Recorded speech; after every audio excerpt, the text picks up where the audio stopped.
हाँ, किसी ने मैम बोला।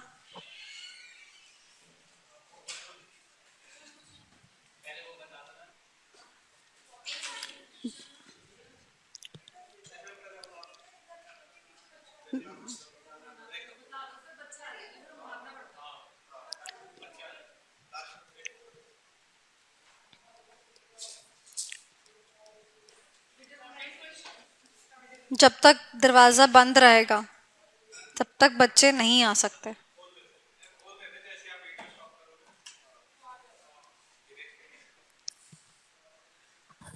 तो माइक तो ऑन रहेगा ना, उसको कैसे पता? करवा दूंगी, give me time. Okay, so now ये चैप्टर के 6 पार्ट्स है। चैप्टर नंबर 5 के 6 पार्ट्स है अपने पास, right? Part A B C D E F. F खत्म हो गया, बी खत्म हो गया, सी खत्म हो गया। बी सीबीएस के रिलेशन में था, खत्म हो गया ना। सी किसके रिलेशन में था? Technological component. डी किसके रिलेशन में था? Risk, overall risk. और ई किसके रिलेशन में है? Specific risk. और अब बात करते हैं ए की। जो ए वाला पार्ट है that is your homework, you have to read it by yourself. कुछ भी नहीं है ऐसा देखा जाए उसमें, बकवास, कतई बकवास है। ठीक है, रीड कर लेना।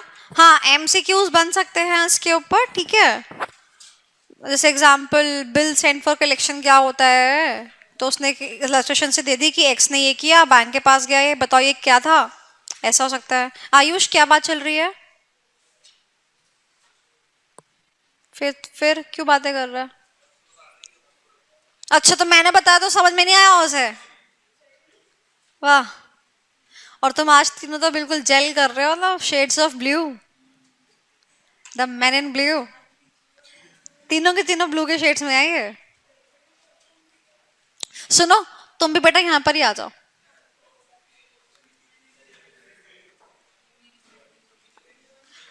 तुम ठंड की वजह से आए ना यहाँ पर, सही जगह वैसे यही है।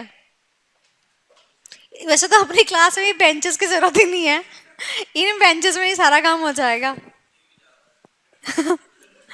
वहां तक बस, वो जो बेंच पड़ी हुई ना, हाँ, जहां तक छोटी बेंचेस है, बस वहां तक काम हो जाएगा अपना, और हमें चाहिए ही नहीं। और आज इन्हीं बच्चों को कुछ फायदा भी मिलने वाला है ना। चलो ठीक है। So part number A is your homework, and now we are left with part D and part E. Okay, तो दो पार्ट्स हमारे रहते हैं, part D and part E. अब आप मुझे बताओगे आपने क्या, आप क्या चाहते हो कि मैं आज क्या कराऊं? क्या बोलता तू? बताओ, डी कराऊं या ई कराऊं? बताया तो था डिटेल में, डी में ओवरऑल रिस्क वगैरह है, और ई के अंदर स्पेसिफिक बिजनेस प्रोसेस है, हर एक का प्रोसेस, हर एक का रिस्क, हर एक का कंट्रोल। और डी के अंदर ओवरऑल रिस्क एंड कंट्रोल्स।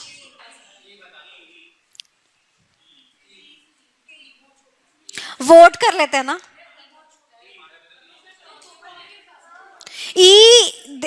उस पे लेंथ पे मत जाना।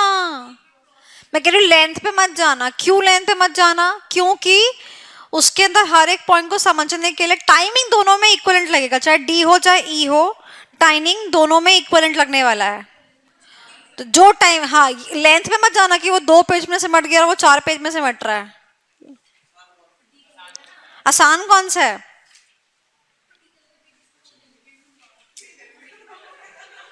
Part A.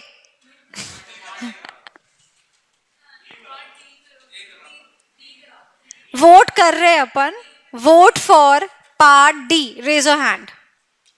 एक दो।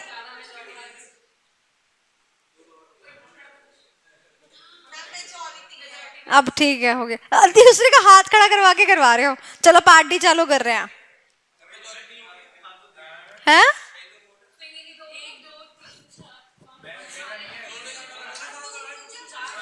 वो नहीं भी हो। अरे अरे अरे, बस हो गया, चलो पार्ट डी करा रही हूँ। चलो पार्ट डी करा रही हूँ, ठीक है। चलो पार्ट डी करा देती हूँ। हैं? सही बात है। तो क्या कह रहा है? चले शुरू करें part D. So guys part D चालू कर रहे हैं। जो पार्ट डी का सबसे पहला सवाल है वही बेटा एग्जाम के लिए इंपॉर्टेंट मार्क कर लो, 5 नंबर के लिए। आजकल आईसीए की नजर इस सवाल के ऊपर है।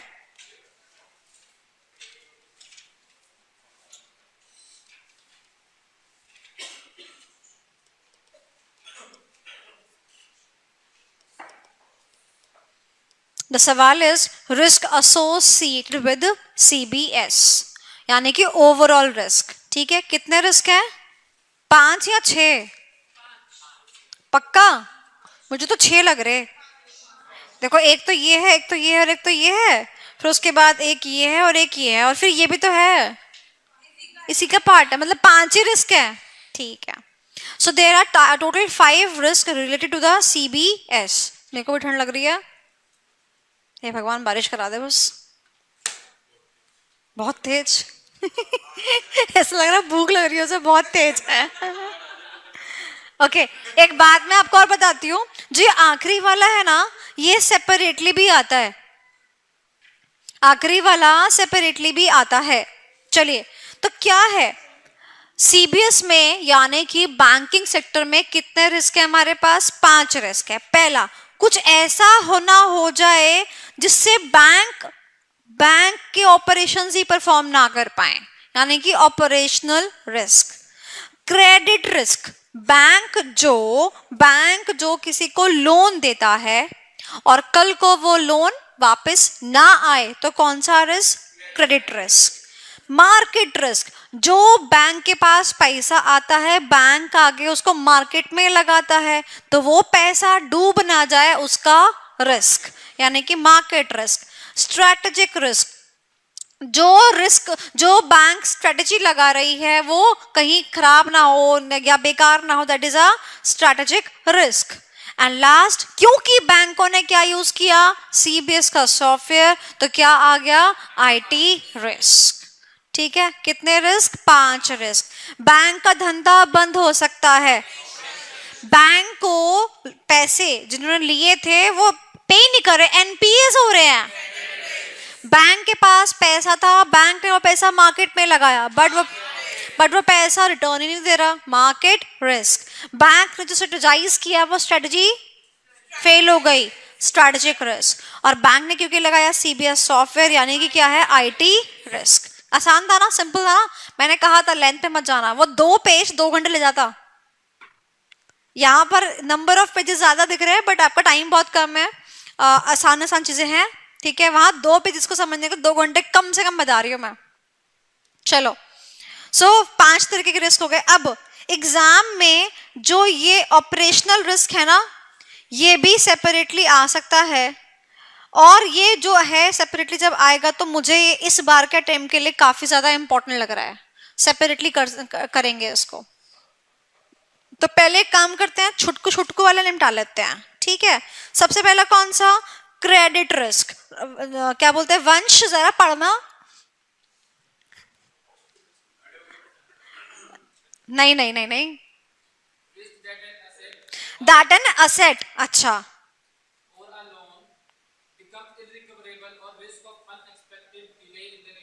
ये असेट और लोन का क्या खेल है वंश? दोनों एक, असेट असेट होती है, लोन लोन होता है। अच्छा ओ, पता है ये चीज अब मैं आपको एग्जाम में बताती हूँ क्या हुआ। अब देखो जो ये रिस्क है ये किसके पॉइंट ऑफ व्यू से हम लिख रहे हैं? बैंक के पॉइंट ऑफ व्यू से। तो बैंक के लिए जो बैंक ने पैसा दिया वो असेट है, ये लोन है? अब असेट है तो यहाँ पर क्या लिखना आना चाहिए था? Asset, right. अब दिक्कत ये है कि हमारे को ना, अब हम लोग क्या है, हम लोग पैसा लोन पे लेते हैं तो आदत हमें पड़ गई है वो पैसे को लोन लोन लोन बोलने की। तो एक बच्चे ने क्रेडिट रिस्क पे क्या लिखा कि when the loan becomes irrecoverable. Statement गलत हो गया ना, इसीलिए मैं क्या कहती हूँ दोनों चीजें लिख के आओ। when the asset which is a loan for the customer is not recovering, it is called the credit risk. अच्छा, इसके बारे में तो आपको और भी जानकारी है, जैसे आपको पता है एनपीएस क्या होता है ना? नहीं तो उसका कंटेंट और ऐड कर दो उसके अंदर, ठीक है। चलो नेक्स्ट इज मार्केट रिस्क। वंश रीड करो।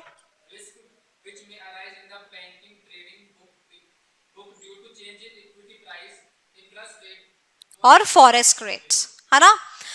बैंक अपना पैसा कहाँ लगाता है? मार्केट में। अब मार्केट में कौन कौन से रिस्क होते हैं? वो सारे रिस्क इसने बता दिए। बेसिकली बैंक ट्रेडिंग करता है। वो कौन? इक्विटी प्राइसेस, इंटरेस्ट रेट ऊपर नीचे हो सकते हैं, फॉरेक्स के रेट ऊपर नीचे हो सकते हैं। उससे क्या हो सकता है? अपने को मार्केट रिस्क हो सकता है। Okay next, Harsh please read. वंश इज बिजी।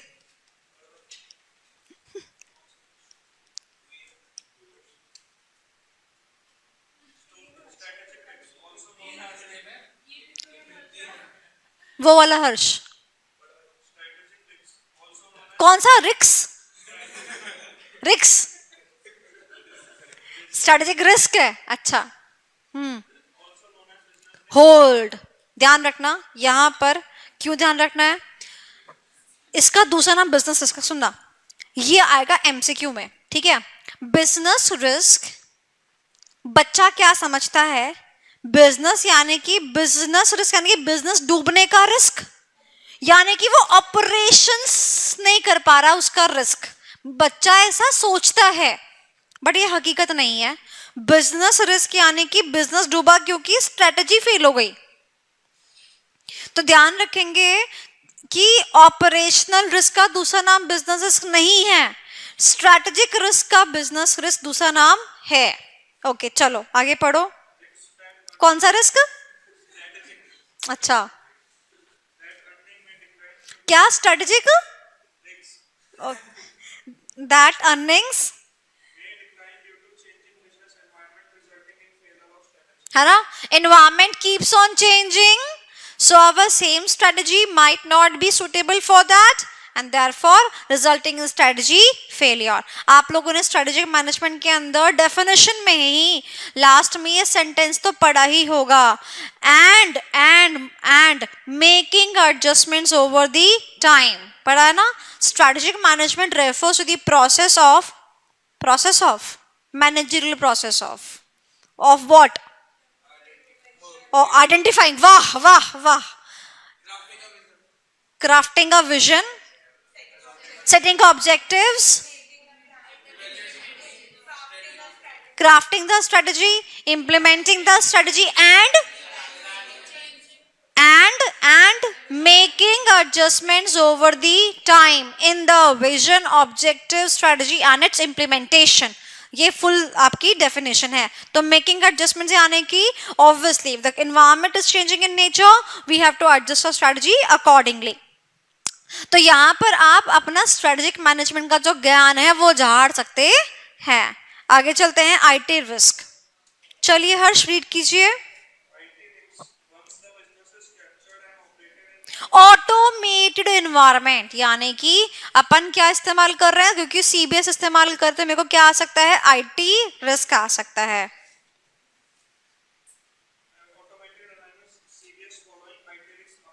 ओके तो ये सारे किसके एग्जाम्पल्स हैं? आईटी रिस्क के एग्जाम्पल्स हैं। मैं आपको ना एक सिंपल ट्रिक बताती हूँ। आपने ऑलमोस्ट ईआईएस पढ़ ही लिया है, ठीक है, घूम फिर के वही सारी बातें आ जाती हैं। जो आपको लगता है ना आईटी में रिस्क हो सकता है, जैसे आरबीएसई वाला पॉइंट फॉलो नहीं किया तो रिस्क हो जाएगा, नेटवर्किंग ढंग से नहीं करे तो रिस्क हो जाएगा, जो आपको याद आ रहा ना आईटी वाला पार्ट वो सब यहाँ पे लिख देना। बट बस एक बात ध्यान रखना, जो ये फर्स्ट वाला पॉइंट है ना ओनरशिप, इसको सेम रख देना। ये मैं आपको टेक्निक बता रही हूँ आंसर के मार्क्स लेने के लिए। बस जिसका डेटा उसी को साजे, यानी कि बैंक का डेटा बैंक को साजे, यानी कि बैंक का डेटा डिस्ट्रीब्यूट नहीं होना चाहिए ना। तो बस ये पॉइंट मेन रख के बाकी जो पॉइंट आपको याद आ रहा हो वो पॉइंट आप लिख दो, जो भी आपको याद आ रहा हो। आपने एस्पेक्ट्स ऑफ द ऑडिट पढ़े थे, जहाँ पे हमने कहा था इनपुट सही होना चाहिए, हमने कहा था फंक्शन ऑडिट परफॉर्म करेंगे, जो आपको याद आ रहा हो, आरबीएसई याद आ रहा हो, टेक्नोलॉजिकल कंपोनेंट के अंदर हमने पढ़ा हमारा नेटवर्क भी प्रॉपर होना चाहिए, हमारा सर्वर भी सिक्योर होना चाहिए। जो आपका मन करे, जो आपको भाषा याद आ रही हो, जो कंटेंट याद आ रहा हो, वो आप क्या करें, वो कंटेंट आप लिख दें यहाँ पर, ठीक है। Giving you 2 minutes. कोई अगर पॉइंट ऐसा है जो आपको समझना है इन पॉइंटर्स में से, तो लेट मी नो।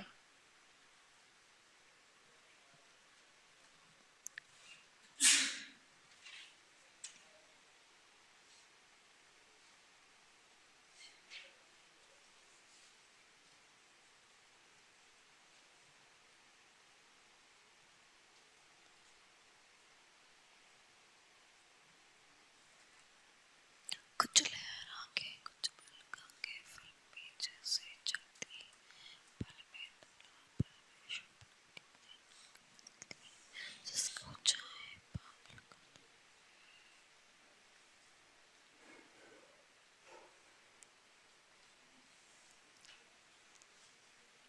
ये बताती हूँ point. Maintaining the response time. जैसे एग्जांपल, जब आप लोग कोई ट्रांजैक्शन करते होंगे तो होता है ना, ओटीपी 2 मिनट के अंदर ही डाल दीजिए, अदरवाइज एक्सपायर हो जाएगा। सिमिलरली ना हम ना बैंक के एम्प्लॉयज़ को भी ऐसे ही बोलते हैं। जैसे मान लो एम्प्लॉय जो है ना सीबीएस का सॉफ्टवेयर खुल के बैठा हुआ है, ठीक है। अब ऑब्वियस सी बात है ना कि उसका सॉफ्टवेयर जो है वो 5 बजे बंद हो जाना चाहिए, क्योंकि 5 बजे तो बैंक के ऑपरेशंस बंद हो जाते हैं। पर वो काम कर रहा है, उसकी नौकरी 10 से 5 की थी, तो 6 घंटे का रेस्पॉन्स टाइम उसको मिल गया, खत्म। उससे ज्यादा उसको काम नहीं करना चाहिए एक बार लॉगिन करने के बाद। और अगर वो काम कर रहा है तो मेरे सीबीएस सॉफ्टवेयर में क्या फंक्शनलिटी होनी चाहिए थी, ऑटोमेटिक लॉग आउट का। तभी वो क्या बनता है, कंट्रोल बनता है। और बताती हूँ इंसिडेंट हैंडलिंग प्रोसीजर्स। जब आपको मालूम पड़ेगा कोई कांड हो रहा है, तो उस यानी कि इंसिडेंट जब पता चल गया, तो अब उसके ऊपर बैंक चुप बैठेगा नहीं, बैंक तो चुप नहीं बैठेगा। तो बैंक क्या करेगा, कोई ना कोई प्रोसीजर लेगा, काम शुरू करेगा उसके ऊपर। तो वो क्या काम करेगा कांड को जानने के बाद, that is incident handling procedures. मान लो मैंने बोला कि मेरे बैंक से किसी ने पैसे निकाल के अपने बैंक में डाल दिए और बैंक के पास भागी भागी आई, तो बैंक क्या करेगा उस टाइम पर। तो बैंक उस टाइम पे ये सोचे, अच्छा देखते हैं आप कैसा महसूस होगा आपको, राइट। तो सेम वे अगर बैंक के साथ में कोई भी रिस्क होता है, लोगों ने आईटी के चलते ऐसा कुछ करा कि accounts from one account to second account पैसे ट्रांसफर हो गए ऑटोमेटिकली, तो कोई ना कोई तो प्रोसीजर होगा ना जो इस बात को हैंडल करता होगा, that is incident handling management. And ये चेंज मैनेजमेंट तो आपको पता ही है, बैंक की नौकरी तो मोस्ट ट्रांसफरेबल नौकरी होती है ना, राइट। चलिए, सो आई डोंट बिलीव कि आपको कोई दिक्कत होती होगी। अच्छा, ये several software across diverse networks, ये कोई मुझे बता सकता है? नहीं बेटा, ये पॉइंट ही कहना चाहता है, सुनना। आपको तो पता है ना कि प्रोमिनेंटली अवेलेबल बैंकिंग सॉफ्टवेयर हमारे पास है। तो क्या हमारे पास सिर्फ सीबीएस का एक ही सॉफ्टवेयर है? नहीं, बतेरे सॉफ्टवेयर है। तो एक बात मुझे बताओ, जब बतेरे सॉफ्टवेयर है, कोटक बैंक ने मान लो फ्लेक्स क्यूब कर लिया, ठीक है। कोई ट्रांजैक्शन कोटक बैंक से होती हुई एग्जांपल एसबीआई बैंक के थ्रू आती है, तो दोनों को क्या रखना चाहिए, सेम सॉफ्टवेयर रखना चाहिए। तो काम क्या हो जाएगा, आसान हो जाएगा। बट आप दोनों को बाइंड तो नहीं कर सकते कि नहीं उसने फ्लेक्स क्यूब किया तू भी वही कर, समझ रहे हो। So several inter software interfaces, यानी कि different software are being used by the banks across diverse networks, यानी कि अलग अलग नेटवर्क पे अलग अलग सॉफ्टवेयर चल रहे हैं। एंड इसीलिए एक क्या है, आईटी रिस्क क्रिएट हो जाता है। अब समझ में आ गया? चलो, ओके। सो सबसे पहला क्या था कि हमारे को रिस्क पढ़ने थे। कितने रिस्क है? 5 रिस्क है। 5 रिस्क में से हमने 4 रिस्क कंप्लीट कर लिए। अब आते हैं अपने ऊपर, विच रिस्क? Operational risk. ये सेपरेटली भी आ सकता है, सेपरेटली भी आ सकता है, 5 मार्क्स के लिए आ सकता है, ठीक है। चलिए, तो ऐसा रिस्क जो कि डायरेक्टली या इनडायरेक्टली किसको इंपैक्ट कर रहा हो, आपके ऑपरेशंस को इंपैक्ट कर रहा हो। तो risk which sir from a direct और इनडायरेक्ट लॉस, इनएडिक्वेट और फेल्ड इंटरनल प्रोसेस, पीपल और सिस्टम। या तो लोगों ने गद्दारी करी या तो सिस्टम ने गद्दारी करी, राइट। सो इनएडिक्वेट और फेलियर ऑफ द इंटरनल, यानी कि मैं कह सकती हूं कि मेरे बैंक के इंटरनल कंट्रोल्स क्या पड़ गए थे, वीक पड़ गए थे, जिसकी वजह से मुझे क्या हो रहा है, रिस्क हो रहा है। एग्जाम्पल दिया, जरा एग्जाम्पल पढ़ना फर्स्ट वाला। बता सकते हो कौन सा रिस्क है ये? Very good. और एक काम करो, नीचे ना कंपोनेंट्स दिए हुए ना, कंपोनेंट्स 5 कंपोनेंट, सबसे आखिरी कंपोनेंट पढ़ना है ना। एक जगह पढ़ा हुआ चीजें कहाँ पे कितनी जगह काम आ रही है। तो अगर मैंने मेरे यूजर को ट्रेन ही नहीं किया सीबीएस कैसे इस्तेमाल करते हैं, तो मेरे इंटरनल कंट्रोल्स वीक हैं और उसका इससे मुझे क्या राइज हो रहा है? पीपल रिस्क राइज हो रहा है। Okay, tampering of records. Tampering का मतलब क्या होता है? हाँ, वाह वाह वाह, slow class for the gentleman, वाह। टेम्परिंग का मतलब क्या होता है? टैम्पर करना। बहुत बढ़िया बेटा, बहुत बढ़िया। मतलब मुझे तो समझ ही नहीं आता ऐसे लोग आते कहाँ से हैं। टैम्परिंग का मतलब टैम्पर करना। अच्छा बताओ। Very good. डेटा छेड़छाड़ करना इज टेम्परिंग। तो किसके साथ छेड़खानी की गई? रिकॉर्ड्स के साथ छेड़खानी की गई। यानी कि again the internal controls were so weak that one can do छेड़खानी विद द रिकॉर्ड्स। जैसे 3 इडियट्स में वो अरे नहीं भाई, स्पीच जब देखो speech, question paper, question paper, but वहां पर वो क्वेश्चन पेपर बस लीक करता है। और हाँ, लीक करने के बाद में छेड़खानी तो करता ही है क्वेश्चन पेपर के साथ, बट अगर वो छेड़खानी करके चेंज कर दे तो that will become more this question.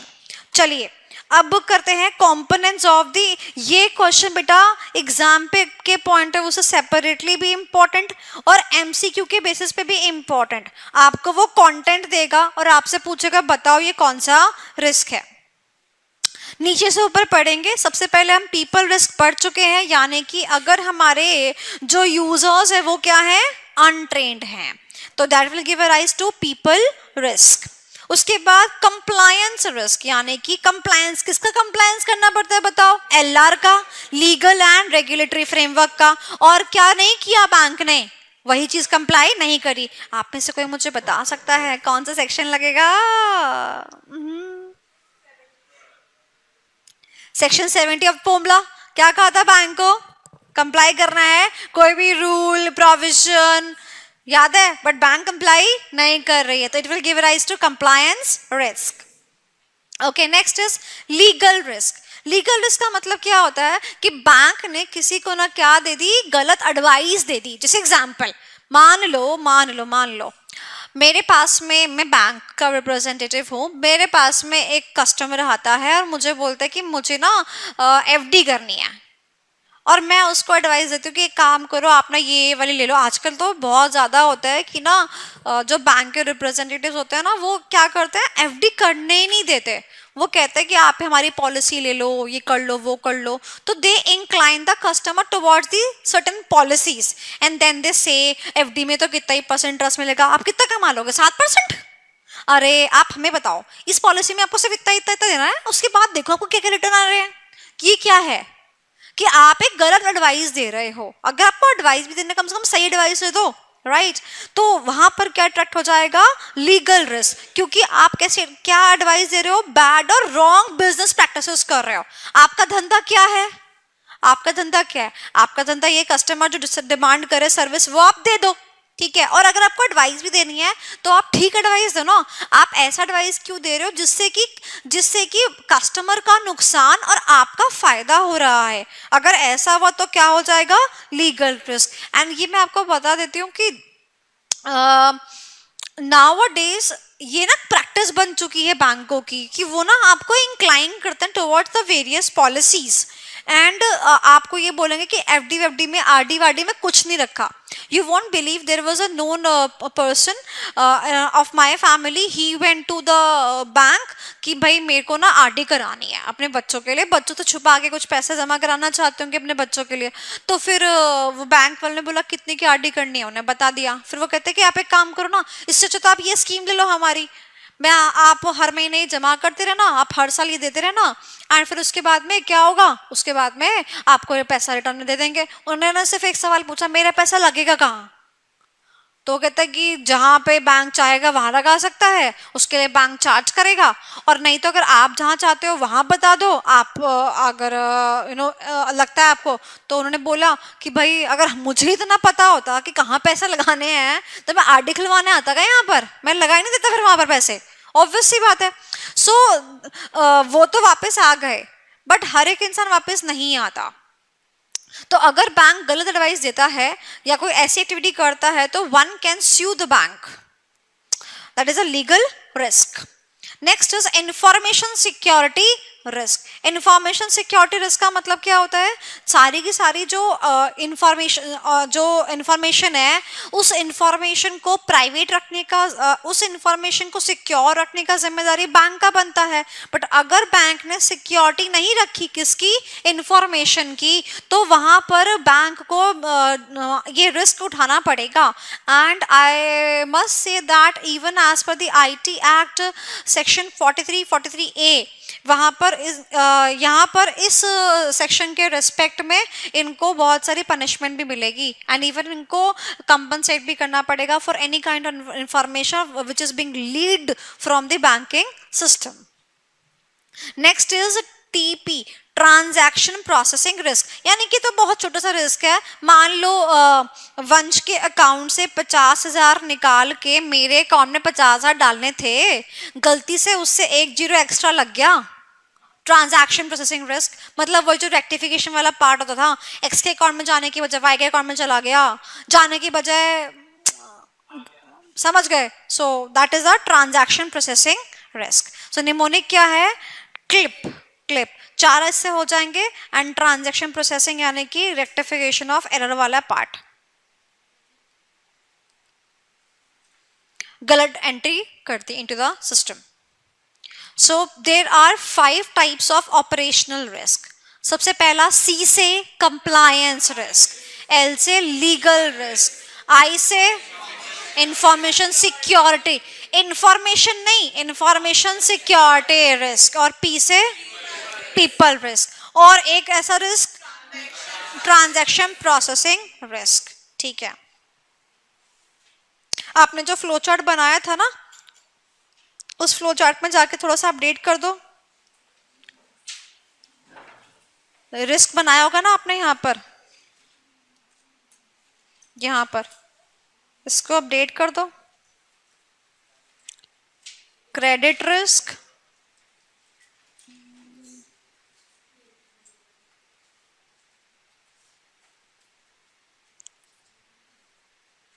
Market risk, getting my point, जितने भी सारे पॉइंट्स उनको अपडेट कर दो।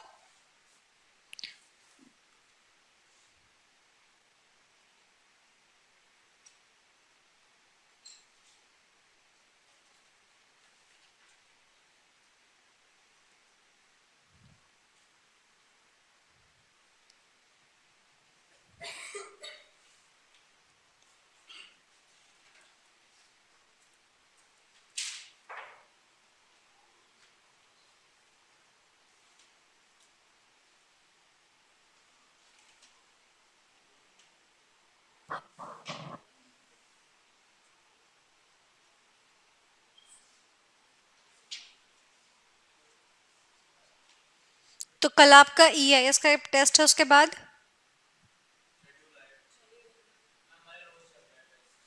आज है किसका, ग्रुप 2 का बताओ। कल FM का हुआ था, ठीक है। So I am also giving the my accent to chapter number 4 test as well. Today मैं चैप्टर नंबर 4 के टेस्ट के अनाउंसमेंट के लिए बोल दूंगी। एटलीस्ट 1 वीक का टाइम तो देना पड़ेगा ना, इसीलिए तो बोल रही हूँ कि आप लोगों को बता दिया कि आज मैं अपने तरफ से बोल दूंगी यू आर ओपन। एक वीक का टाइम मिनिमम रखते हैं अपन, तो आज संडे है तो अगले संडे मिनिमम आपको मिलना चाहिए। उसके बाद की जो डेट्स अवेलेबल होंगी उस डेट का शेड्यूल हो जाएगा, वो आपकी लक है कि किस दिन आता है, मैं अपनी तरफ से एक्शन दे दूंगी। चले आगे। Okay, the next is security policy, that is information security. So I told you people, क्या हुआ आयुष, बता तो क्या हुआ। मुझे भी बता दे।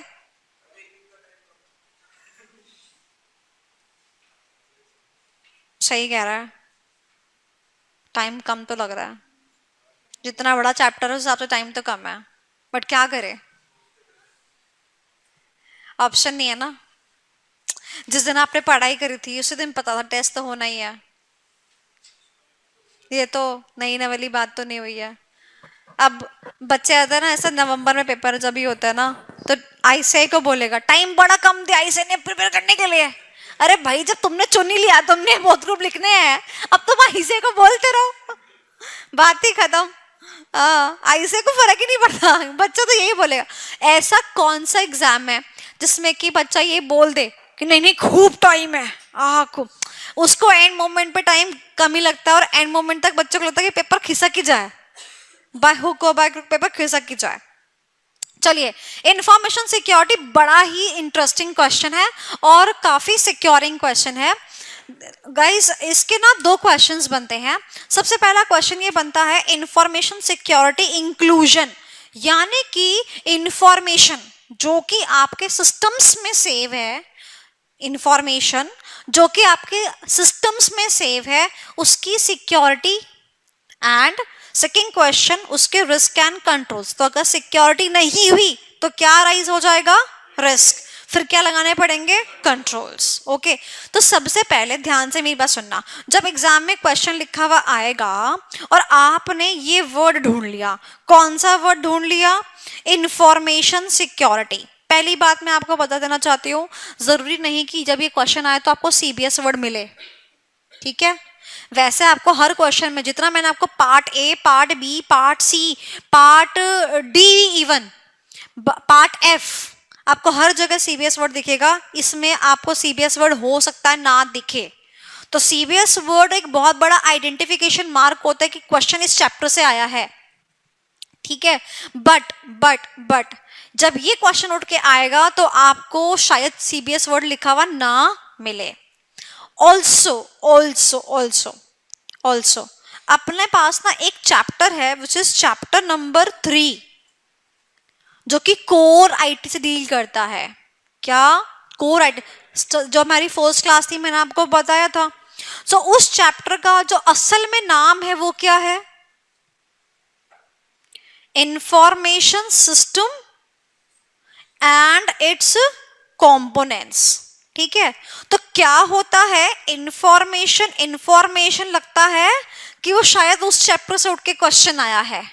ओके, ये वो बता रही हूं जो बच्चा देख के कंफ्यूज होता है। बट जब आपने देखा इंफॉर्मेशन, तो आगे तो वर्ड यहाँ सिस्टम है ना, और यहाँ तो वर्ड क्या है, सिक्योरिटी। भले ही दोनों एस से चालू हो रहे हैं, बट नहीं, कंफ्यूज नहीं होना अपने को, ठीक है, पहली बात। दूसरी बात, आपको वहां पर पक्का एक वर्ड मिलेगा, सब प्रोसेस। क्या, सब प्रोसेस, यानी कि इंफॉर्मेशन को सिक्योर करने में क्या क्या काम करने पड़ेंगे। वंश के पीछे व्हाट्स हर नेम, श्रुति, क्या क्या काम करने पड़ेंगे। एंड काम की इंग्लिश उन्होंने क्या बोली, सब प्रोसेस, यानी कि इंफॉर्मेशन को सिक्योर करना एक प्रोसेस है। इंफॉर्मेशन को सिक्योर करना एक प्रोसेस है, और उसी के ये क्या है, छोटे छोटे टुकड़े। से फॉर एग्जाम्पल एक बात आपसे कहना चाहती हूं, मान लो मेरा एक घर है, वाह, मेरा एक घर है, उस घर में बेटा 4 कमरे, फिलहाल छोटा सा एग्जाम्पल, बाकी छोड़ो, किचन विचन वॉशरूम छोड़ो, 4 कमरे। अगर मैं इसको सिक्योर कर लूं, अगर मैं इसको सिक्योर कर लूं, फिर इसको भी सिक्योर कर लूं, फिर इसको भी सिक्योर कर लूं, तो मेरा पूरा घर सेफ। सिमिलरली ये पूरा क्या है, मेरा इंफॉर्मेशन सिस्टम। अगर मैं इसके हर एक चीज को क्या कर लूं, सिक्योर कर लूं, तो मेरा पूरा इंफॉर्मेशन सिक्योरिटी हो जाएगा। अब बात समझ आई। 2 वर्ड आपको एग्जाम में देखने को मिलेंगे, पहला इंफॉर्मेशन सिक्योरिटी, दूसरा सब प्रोसेस। जब तक ये दोनों वर्ड ना होना, ये क्वेश्चन, ये आंसर लगेगा ही नहीं। 99% भी नहीं बोलती, 100% बोल रही हूं। जितने भी क्वेश्चंस आज तक के रिकॉर्ड में इस चैप्टर से आए हैं ना, इस टॉपिक से आए हैं ना, सब में 2 वर्ड कॉमन है, इंफॉर्मेशन सिक्योरिटी प्लस सब प्रोसेस। अगर सब प्रोसेस वर्ड नहीं होगा तो कम से कम इंक्लूजन वर्ड होगा, बट होगा यही वर्ड, इससे ऊपर हो नहीं सकता। There was the question given in the RTP of last to last attempt I guess, तो उसमें भी लास्ट नहीं, लास्ट टाइम वाली में ही था मेरे ख्याल से, तो वहां पर भी बच्चों कंफ्यूज हो गया, कहता मैम ये क्वेश्चन कहाँ से आया। मैंने कहा सबसे पहली बात बेवकूफ, आरटीपी में चैप्टर वाइज क्वेश्चन दिए होते हैं। उसके बाद में तूने अपने नोट्स खोल के देखे होते, फिर ये 2 वर्ड मिलाए होते तो तुझे मिल जाता कहाँ से क्वेश्चन आया। पर तूने क्वेश्चन देख के तो घबरा गया, क्योंकि शायद तेरे को देखते ही आंसर याद नहीं आ रहा कि आंसर क्या होना चाहिए, इसलिए घबराहट के चक्कर में दिक्कत हो गई। अगर वर्ड आया इंफॉर्मेशन सिक्योरिटी एंड साथ में आगे क्या, रिस्क एंड कंट्रोल, तो फिर आपको क्या लिखना है, रिस्क एंड कंट्रोल लिखना है। ये क्या है, सब प्रोसेसेस या फिर इंक्लूजन्स। Is that clear? बात समझ आ रही? गर्मी लग रही है, आज यही गेम खेलती रहूंगी मैं। बंद करो खोलो, बस हो जा, हो गया। चलो तो सब प्रोसेस आओ चलो। अब मैं अगर आपसे कहूं कि आपको तो ये आता है, तो आपको कैसा लगेगा? अच्छा लगेगा? देख लेते हैं आपको आता कि नहीं आता। चलो बताओ, सबसे पहले क्या होता है, एक डब्बा। डब्बे में क्या डालते हैं अपन? बहुत बढ़िया, डब्बे को क्या कहते हैं बेटा? हार्डवेयर। इसके अंदर क्या डालते हैं बेटा? सॉफ्टवेयर। बहुत बढ़िया। और फिर उसके बाद सुनो सुनो सुनो, उसके बाद इस डब्बे को बेटा दूसरे डब्बों से कनेक्ट करते हैं ओवर दी नेटवर्क। तो मैंने लिख दिया यहाँ पे नेटवर्क, ठीक है। ये सॉफ्टवेयर भी 2 प्रकार के होते हैं। वेरी गुड, विंडोज यानी कि ऑपरेटिंग सिस्टम सॉफ्टवेयर और एप्लीकेशन सॉफ्टवेयर। बोलो हाँ कि ना। आओ जरा देखते हैं, मैंने आपको 4 पॉइंट कराए अभी, आपको आते थे ना। तो अगर मैं हार्डवेयर को सिक्योर कर दूं, अगर मैं ऑपरेटिंग सिस्टम सॉफ्टवेयर को सिक्योर कर दूं, अगर मैं एप्लीकेशन को सिक्योर कर दूं, अगर नेटवर्क को सिक्योर कर दूं, और अभी और भी चीजें हैं उनको सिक्योर कर दूं, तो वही तो कंपोनेंट्स हैं, वही तो सब प्रोसेस है मेरे। आप देखो सबसे नीचे आओ, फिजिकल सिक्योरिटी, ओ सॉरी सॉरी सॉरी, हाँ फिजिकल सिक्योरिटी, ठीक है। फिजिकल सिक्योरिटी यानी कि मेरा हार्डवेयर की सिक्योरिटी, यानी कि मेरा जो सिस्टम है वो हार्डवेयर है ना, वो डब्बा है, वो डब्बा किसी के हाथ ना लगे। क्या दे दूं मैं उसको? Physical security. कैसे दे सकते हैं? उस डब्बे को ताले में रख लो, या जो जिस रूम में वो डब्बा है उसको ताला लगा दो, या जैसे धूम धूम पिक्चर के जैसे वो हीरा था ना, वो किसी तरह सिक्योर्ड रखा हुआ था, ऐसा। That is the word physical security. अच्छा, नेक्स्ट इज नेटवर्क सिक्योरिटी। अभी हम सिर्फ हेडिंग देख रहे हैं। उसके बाद ऑपरेटिंग सिस्टम सिक्योरिटी, उसके बाद एप्लीकेशन सिक्योरिटी। हो गए सारे पॉइंट्स याद? चलो आ जाओ, वापस आ जाओ। अब वो और कहता है क्या, कि इस सिस्टम का जो सारा डेटा है वो जहां जा रहा है वो क्या हो, वो भी सेफ हो। यानी कि डेटाबेस जो बन रहा है वो भी क्या होना चाहिए? सेफ, यानी कि डेटाबेस सिक्योरिटी। और इस सिस्टम पे जो बैठ रहा है यूजर यूजर यूजर वो भी ऑथेंटिक होना चाहिए, जिसका है वही बैठा होना चाहिए, यानी कि यूजर सिक्योरिटी। और देखना, जब सब में सिक्योरिटी सिक्योरिटी वर्ड लगाया है तो यूजर के आगे भी सिक्योरिटी वर्ड लगाना, यूजर सिक्योरिटी। कितने सारे पॉइंट्स हो गए? कितने पॉइंट्स बताओ, गिन लेते हैं। सबसे पहले हार्डवेयर, क्या देना है उसको? Physical security. फिर उसके बाद सॉफ्टवेयर आया। पहला सॉफ्टवेयर कौन सा? हर्ष ऑपरेटिंग सिस्टम सॉफ्टवेयर। तो कौन सी सिक्योरिटी? Operating system security. उसके बाद तीसरी सिक्योरिटी एप्लीकेशन सिक्योरिटी। और क्या देते? Network security. सारा डेटा कहां पर है? Database security. उसको कोई देख ना ले, user security. Administration word important नहीं है, user security is important word. हो गए सारे पॉइंट्स याद? अच्छा, लास्ट ध्यान से सुनेंगे। जो आपकी इंफॉर्मेशन है बेटा, जो आपकी इंफॉर्मेशन है, वो इंफॉर्मेशन को लेके आपके ऑर्गेनाइजेशन के अंदर, यानी कि यहाँ पर बैंक के अंदर क्या होना चाहिए बेटा? हमारे बैंक के अंदर P⁻³ होना चाहिए। ध्यान से मेरी बात समझना।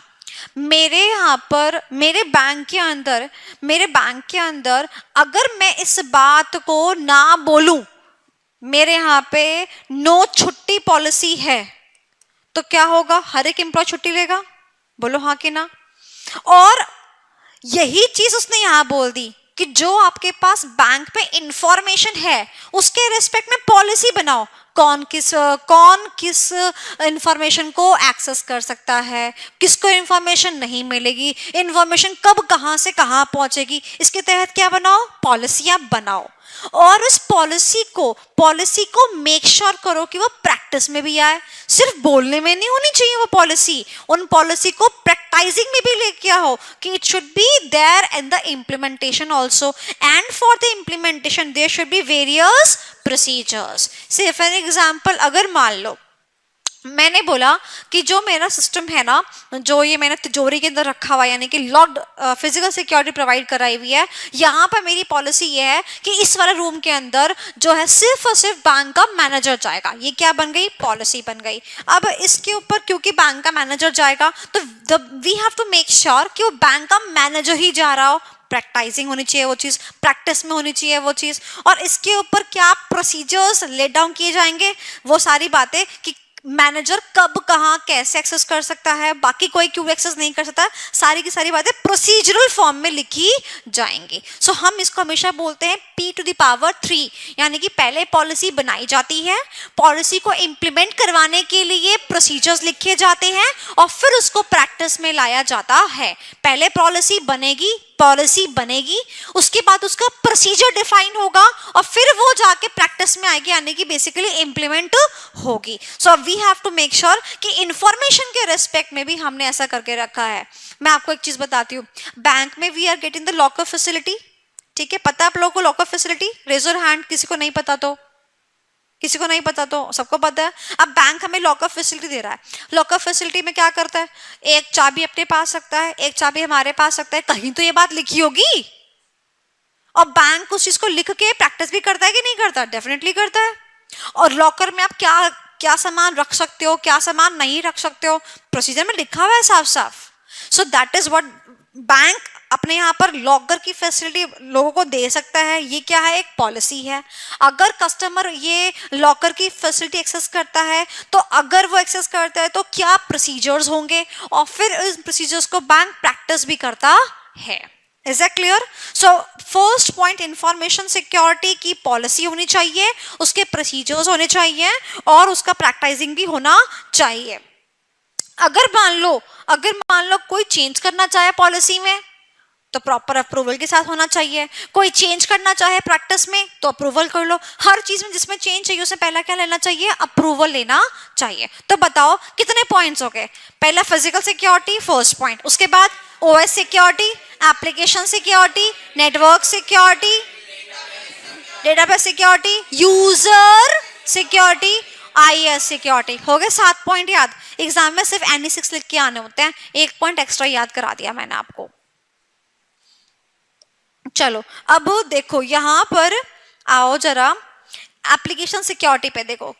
एप्लीकेशन सिक्योरिटी के जरा रीड करना है इसको। आयुष रीड करो बेटा। ठीक है, यानी कि एप्लीकेशन के हर एक लेवल पे जहां लगा सकते हैं वहां सिक्योरिटी लगाता हूं। अब जो नीचे कंटेंट देख रहे हो इसमें पता है क्या लिखना है, जो ऊपर आपने कंटेंट लिखा वही सेम लिखना है, बस एप्लीकेशन की जगह क्या वर्ड लगा देना है,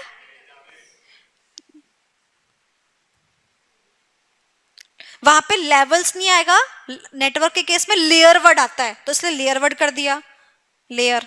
और फिर क्या आ गया, फिजिकली ऑल्सो। आसान राइट, एक्सप्लेनेशन भी आसान है।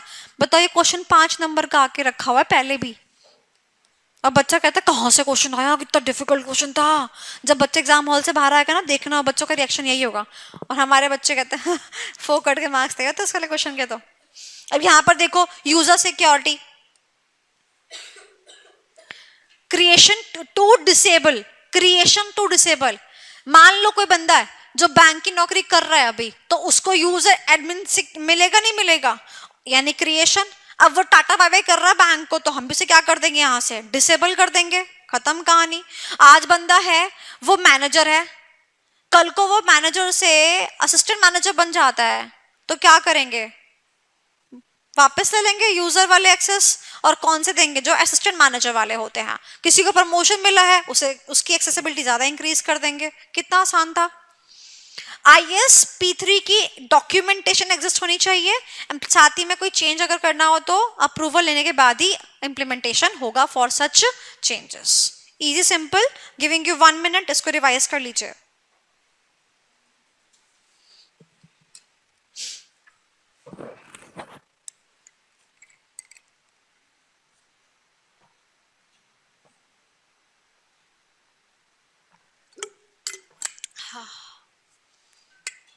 जब मैं बॉटल से पानी पीती हूँ ना, मुझे ऐसा लगता है जैसे मैं वो कैटरीना कैफ का वो कौन सा ऐड होता है, वो माजा वाला ऐड.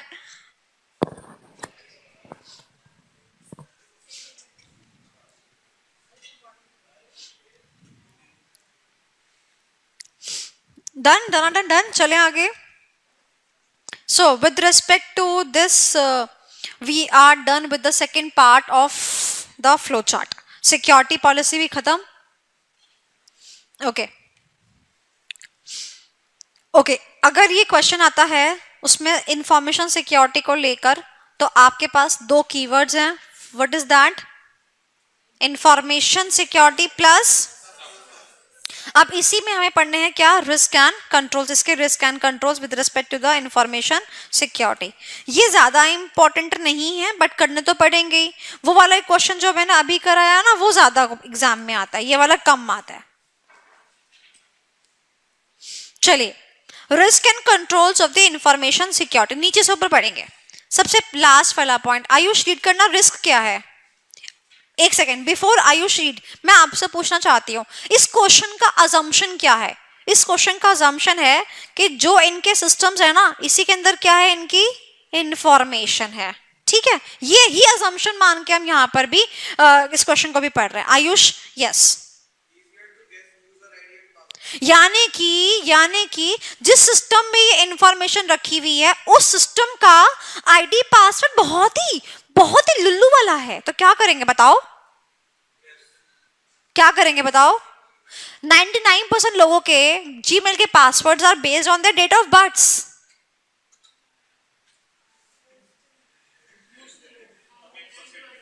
तुम वो 1% में ही हो सारे. ठीक है. हाँ, जो वो लड़की थी जिसका उस दिन वो जीमेल खोला था, उसका भी डेट ऑफ बर्थ बेस्ड था. आंखें तो देखूंगी नहीं. तो बताओ मेरे को, अगर यूजर आईडी गैस करना आसान हो रहा है, बताओ कंट्रोल क्या होना चाहिए? बस आओ जरा रीड करो जरा. आयुष, तुम ही रीड कर दो बेटा. वाह, should be strong. Oh my God, मतलब क्या रिस्क है और क्या कंट्रोल है. पढ़ के तो मजा आ रहा होगा. अब देखो, स्ट्रॉन्ग करने के लिए आगे जो बता रहा है वो सुनना.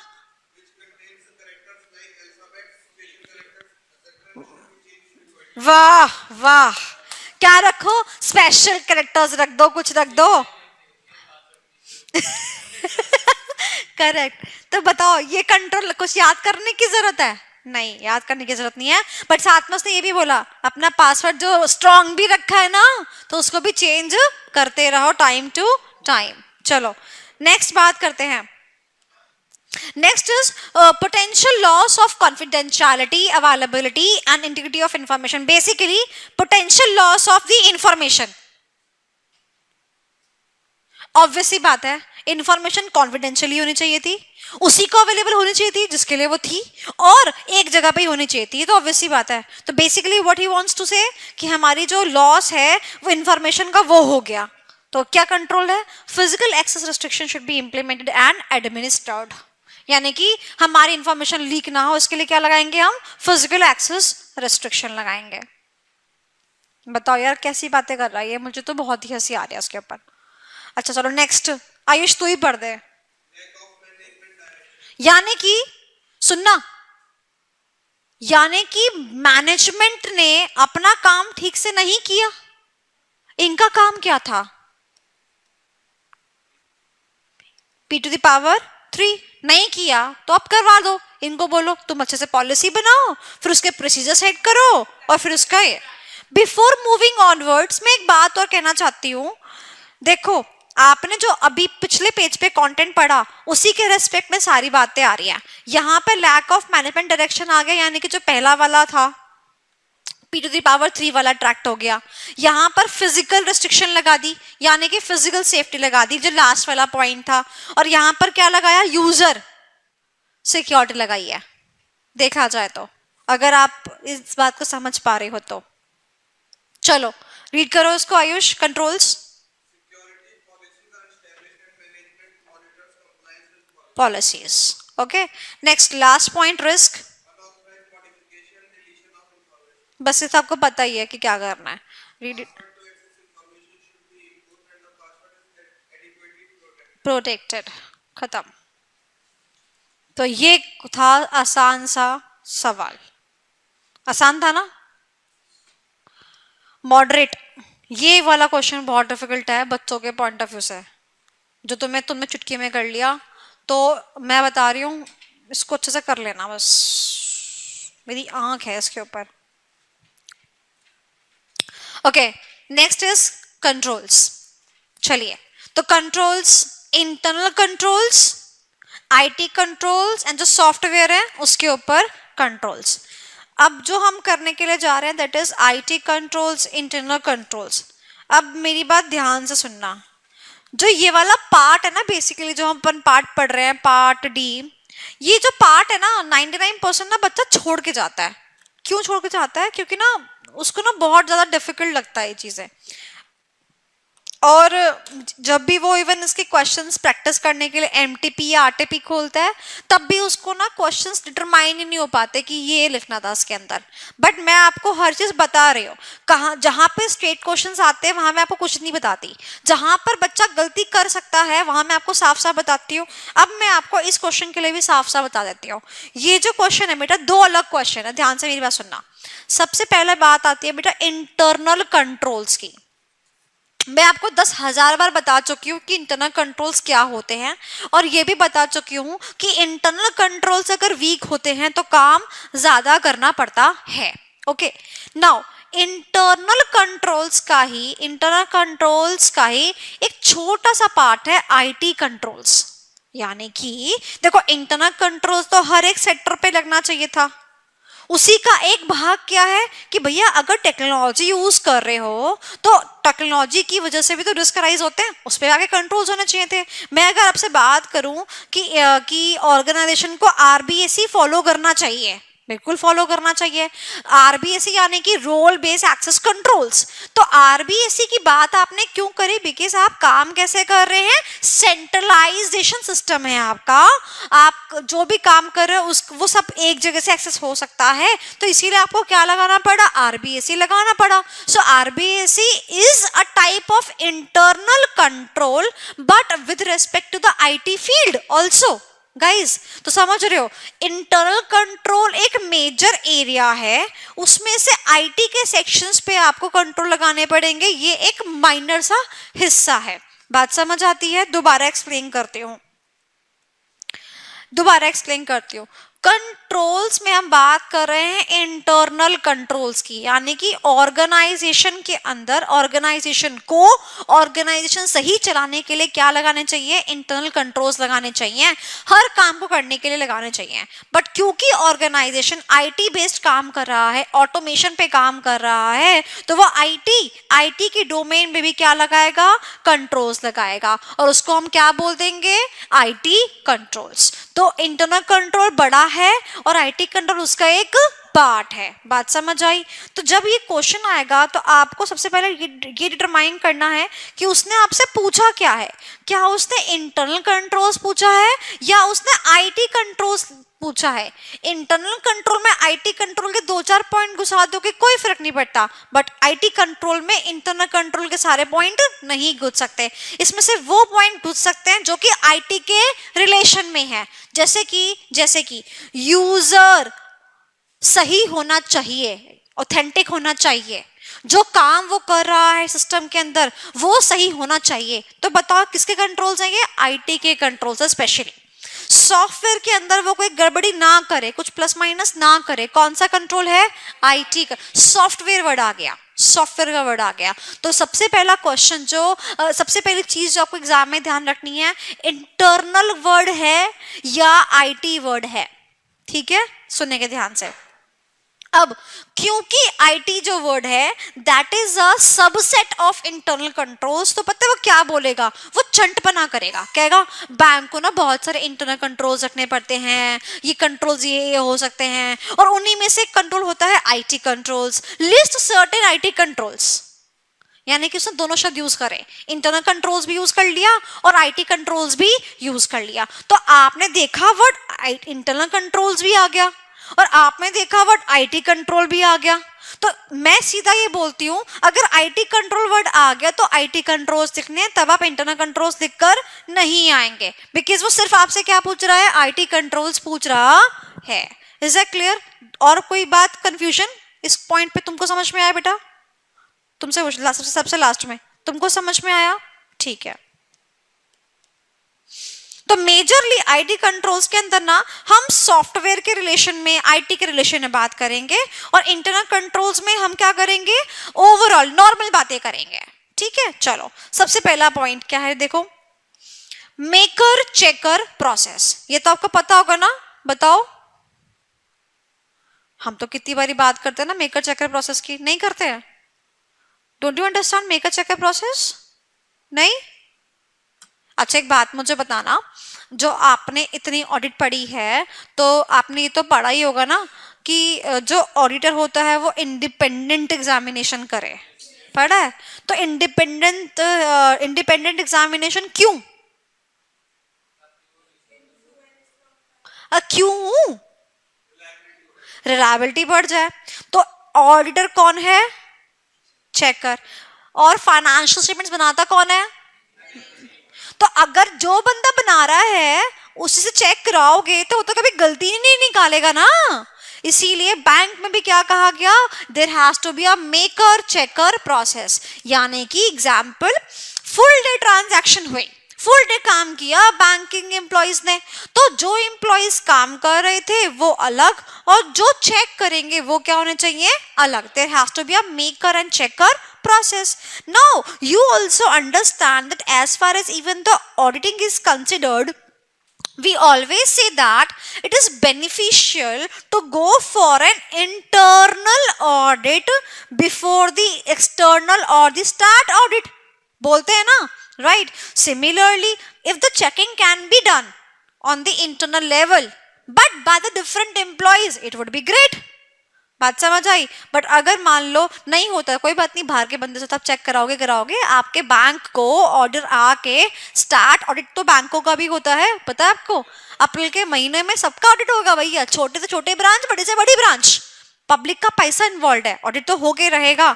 ठीक है, बट यहां पर किसकी बात की गई, इंटरनल की बात की गई। तो यानी कि मेकर, बैंक से कहा गया कि तुम ही काम करो और तुम ही चेक भी करो, बट अलग अलग बंदे से करवाना। That is a maker and the checker process.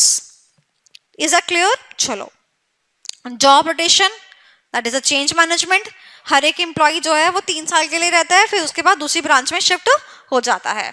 Next is fixation of the powers, यानी कि जिस पोस्ट पे है उसकी क्या पावर होगी उसको फिक्स कर देना। Compliance with the LR, also good sort of controls. Periodical balancing of books of accounts, समझेंगे? एक तो आप अपने फाइनेंशियल स्टेटमेंट्स को एनुअली बनाते हैं, राइट? और फिर उसको क्या करवाते हैं, चेक कराते हैं। यहाँ पर वो क्या कह रहा है, एनुअली बनाने से पहले कुछ पीरियोडिकल स्टेटमेंट्स बना लो ताकि आपको पहली गलतियां मिल जाए। मैं तो एक बात कहती हूँ, ये तो ईओडी और बीओडी की वजह से हर रोज ही चेकिंग हो रही है, हर रोज ही पीरियोडिक बैलेंसिंग हो रही है, क्योंकि हम हर दिन का लास्ट का बैलेंस क्या कर देते हैं, क्लोज कर देते हैं, नेक्स्ट डे ब्रॉट डाउन करते हैं। तो पीरियोडिकल बैलेंसिंग तो रोज हो रही है, तो अगर रोज भी आप इस चीज को चेक कर लोगे तो आपका काम आसान। Next, very important, immediate communication of the important document lost. अगर कोई भी डॉक्यूमेंट लॉस्ट, मतलब चोरी हो जाता है या नहीं मिल रहा होता है, उसको क्या करो बेटा, कम्युनिकेट करो अपर लेवल पे। Fraud prone items, fraud prone item जो जिसमें सबसे ज्यादा फ्रॉड हो सकता है, जैसे कि करेंसी। अब क्या होता है कि बैंकों के पास ना सिक्के वगैरह भी होते हैं, ठीक है। अब जो छोटे छोटे आइटम्स है ना, वो क्या होता है, वो सबसे ज्यादा फ्रॉडपन होते हैं, बिकॉज उसकी चोरी बहुत ज्यादा आसान है। नोटों की चोरी शायद मुश्किल है, बट सिक्कों की चोरी क्या है, बहुत ही आसान है। तो उस पॉइंट ऑफ व्यू से क्या बोला उसने, the currency, the valuables should be under the custody of 2 officials of the branch. बात आपको समझ आई, कोई दिक्कत? ये मेजरली कब होता है, जो छोटी बैंक ब्रांचेस होती है ना। मैंने आपको एक एग्जांपल बताया था उसका, मुक्कू ब्रांच का, याद है? तो वहां पे सिक्के तक गिनवा दिए थे उन्होंने मेरे को, क्योंकि वो सिक्के जब उन्होंने मुझे गिनवाए तो 2 लोगों की परमिशन लगी, 2 लोगों की परमिशन लगी, क्योंकि द सिक्के was under 2 people. Why? Because जो छोटी चीज है उसकी चोरी होने की संभावना ज्यादा होती है। उसके बाद जो ये वाला पॉइंट है बेटा, ये अमेंडमेंट में ऐड हुआ था कि हर एक bank as an internal control क्या कराए, अपना इंटरनल ऑडिट भी करवा ले। Is that clear? कोई दिक्कत? चलिए, next is IT controls in the banks. Okay, अब यहां पर आपको मिला आरबीसी। चलिए, first, system maintains the log in and log out details, very important. ये देखो, जब पीछे कोई बैठा नहीं होता तो तुम भी टेक लगा के पीछे नहीं बैठ सकते, और जब यहाँ टीचर खड़ी हुई है तो बताओ, अच्छा लगता है ऐसे तुम बैठे हुए आराम फरमा रहे हो? क्वेश्चन वुश्चन भी ला दूं मैं एक आधा? मन कह रहा, आयुष कह रहा मन में तो मेरे यही है, बट ठीक है।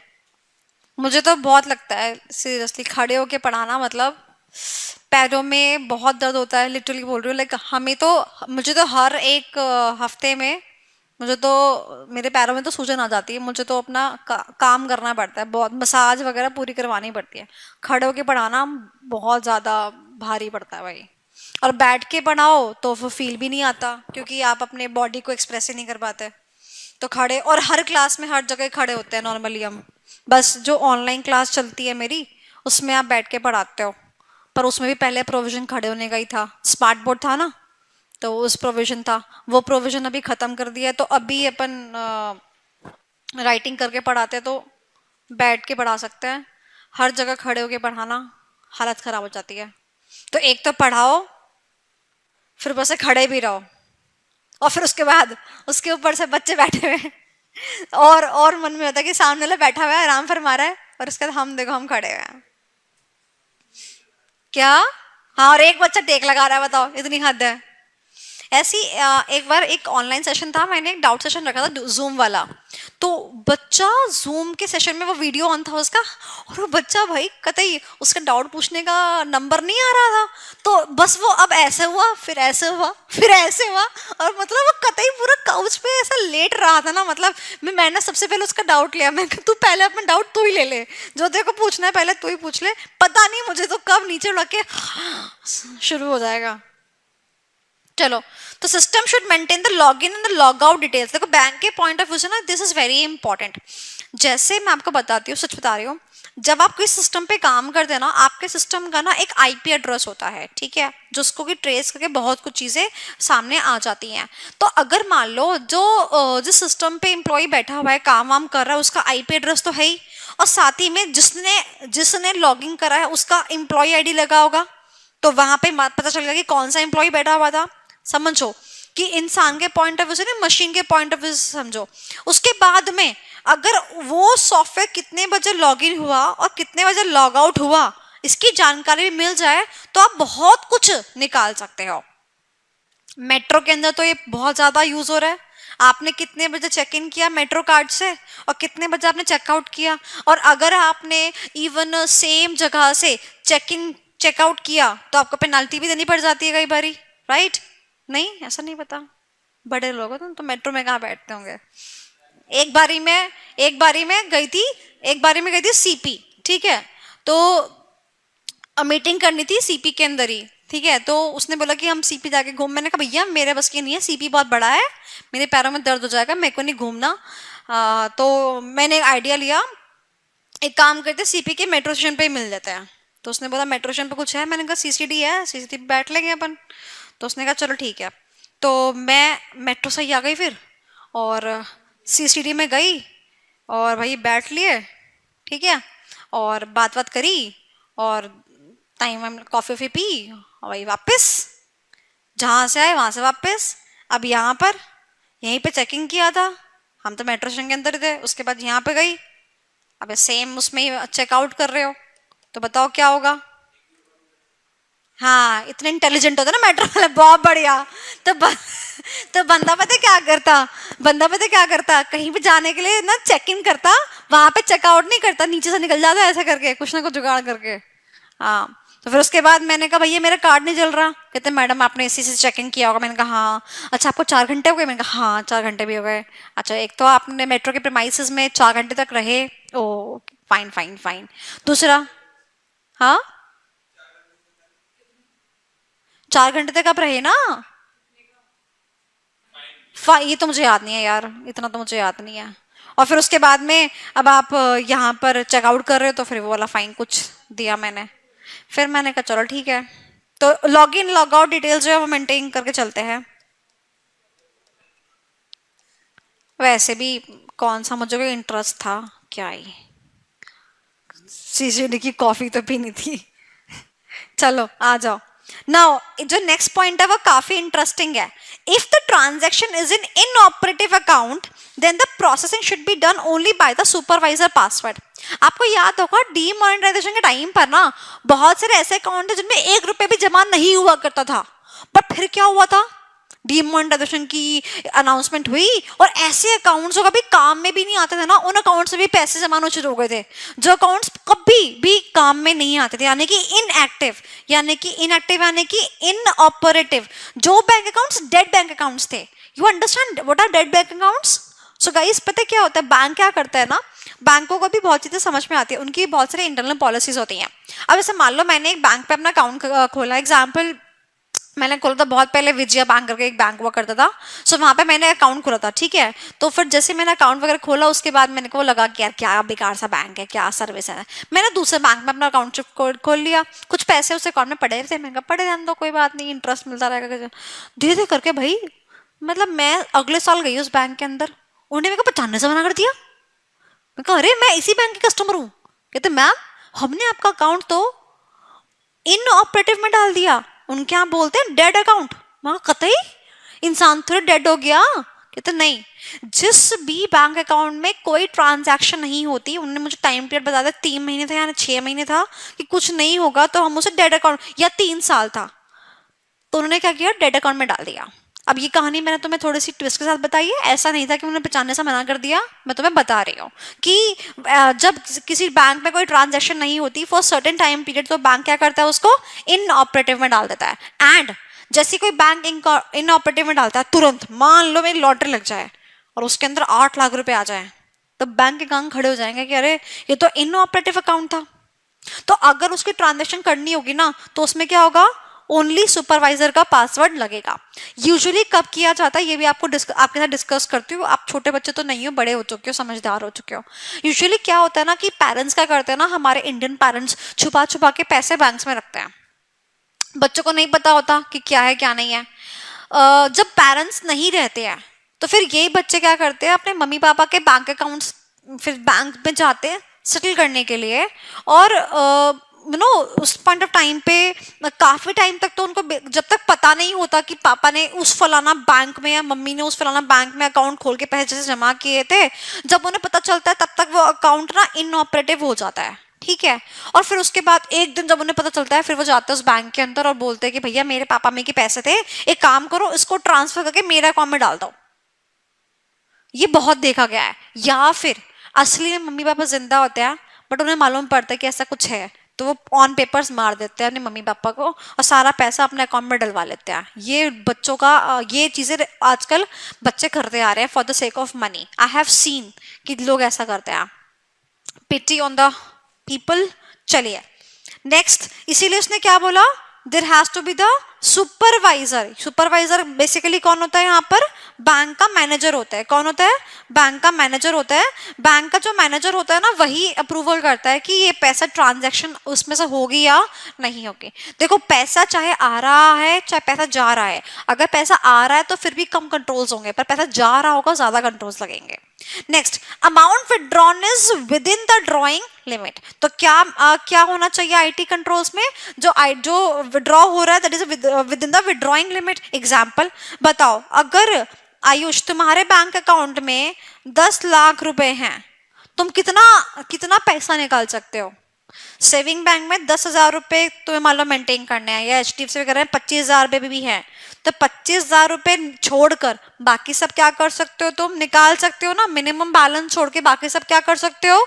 निकाल सकते हो। तो बताओ ड्राइंग लिमिट तुम्हारी कितनी हुई? Is that clear? Similarly we have a CC limit, मैंने आपको पहले ही बताया था। कुछ तो याद आ रहा है। सो सीसी लिमिट केस में भी जितनी लिमिट आपको सैंक्शन की गई है उतना लिमिट आप कर रहे हैं कि नहीं कर रहे हैं। Okay, next, access is given for stipulated hours and days.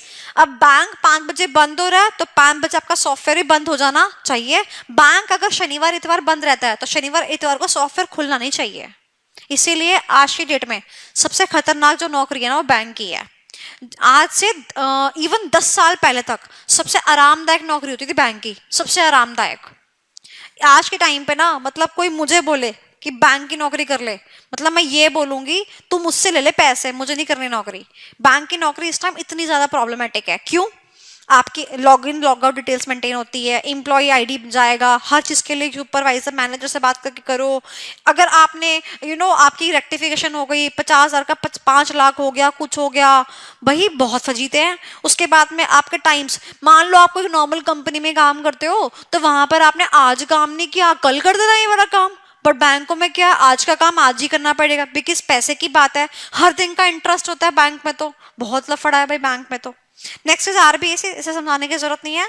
Next, exception situation shall be reported immediately. ये वाला पॉइंट हम पहले भी पढ़ चुके हैं। कहां पढ़ा था बताओ जरा?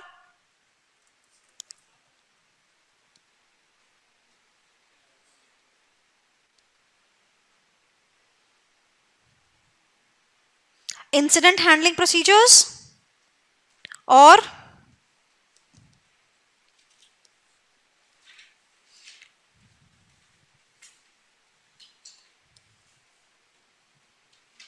इंसिडेंट हैंडलिंग प्रोसीजर्स और कहां पढ़ा था हमने? एक जगह और पढ़ा अभी,